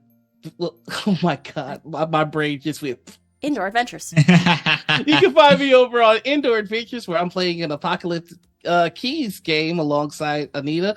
Anita plays a biblically accurate angel, and I play Judas Iscariot. So you should check it out. Game sounds like it fucking owns this. Yeah, Anita's character actually pulled me out of hell because my punishment is to live forever. Oh my God, I'm checking this out immediately. On Monday, you can find me over on Q Times for our alien game Beacon. I will give you this. You really want to watch this week because there may be an announcement that I just can't wait to sink my claws and fangs into. I can't say anything more than that. I might get in trouble for howling at the moon. But definitely check us out on Monday for Beacon. The alien game is getting wild. We just ran into a hive of face huggers, and I play a doctor with no gun and 3 hit points. Wish me luck. Every Thursday, you can find me over on Unmade Gaming for our The One Ring game, where I'm playing a dwarf who is... we found a ring of power, and one of our party members swallowed it. Oh, nice. Very good. So we have to wait for the ring to pass in order to advance. Very good. And finally, you can find me every Friday over on Gen Con TV for Table Takes and Table Takes Plays. It's a news show where we talk about everything happening in the TTRPG community. We interview some prominent members of the space. Right now, we have been interviewing every Diana Jones nominee. I believe we're going to be moving on to interviewing all the Emmy Award nominees. We had Jeffrey Dome Sanchez on last week, who is the editor over at ICV2. just giving us all the good insights. So definitely check that out if you're interested in the more business aspects of TTRPG. And finally, you can find me here every Saturday morning for Morning Ritual with this goober. Our guest, we have a guest for next week. Our guest next week is Angie or Egonthetic. They are a streamer. They're great. And they're also a really amazing artist. So fun. Yes. Rock cool. And roll. And that brings us to our guest, Matt. Please tell the people where they can find you. What you up to? Hello, beautiful, wonderful people. How's it all going? Thank you so much for joining me here today. Oh, God, I've had such a beautiful time. This is everything that I knew it would be, and I'm so glad about it. My name's Matt, Captain Crail on all things. If you go on to social media, it doesn't matter which nebulous amount of social medias that there will be in like a month. If you type in Captain Crail, if I'm on it, I will turn up. Yes, I am, as we've talked about many times today, I'm the GM of the Atomless, a little sci-fi game, but I'm in other stuff. You should follow, God, I mean, follow me on Twitter, I guess, if that's still around in a bit, if you want to see me tweet about those things, and then if not... I was told that one of your, I forgot, your toxic trait is that your Twitter handle is actually different than Captain Crail. Oh, yeah, that's true. My Twitter handle is actually Matthew Ekberg, which is my full name. Oh, I'm sorry. No, you're correct. My Twitter handle is incorrect. My Twitter handle is Matthew Ekberg when it's Captain Crail on all things. But Captain Crail is in the title, so I think I still turn up. Oh, okay, rock and roll. And if I no longer use Twitter or Twitter is imploding or whatever, I'm sure my last tweet is me yelling into the void that I'll be on whatever prominent social media there is at the time. You can play a fun little game of puzzle pieces of trying to jump through each of those social medias to find out where I'm actually landed. Which would be a fun little immersive little game for you. So you should do that. There you go. That's me all done. Go watch Listen to the Atomless. Watch the Atomless. Listen to the Atomless. Watch the Atomless. Listen to the Atomless. Do the things. We're going to head on out of here. We're going to go and raid. Who's online that we can send some love to, friends? We've got DeLevely. We've got Is Trooper Sam SJP. Yeah. I didn't see Sam online on my list. Let me double check. Yeah, still online on mine. Oh, okay. Why is that not popping up for me? Yeah, let's go send some love over to Sam. Because we love one whole Sam DeLev in this house. Thank you all so much for stopping by and hanging out with us today. But until next time, everybody, the ritual has concluded. Bye! Bye.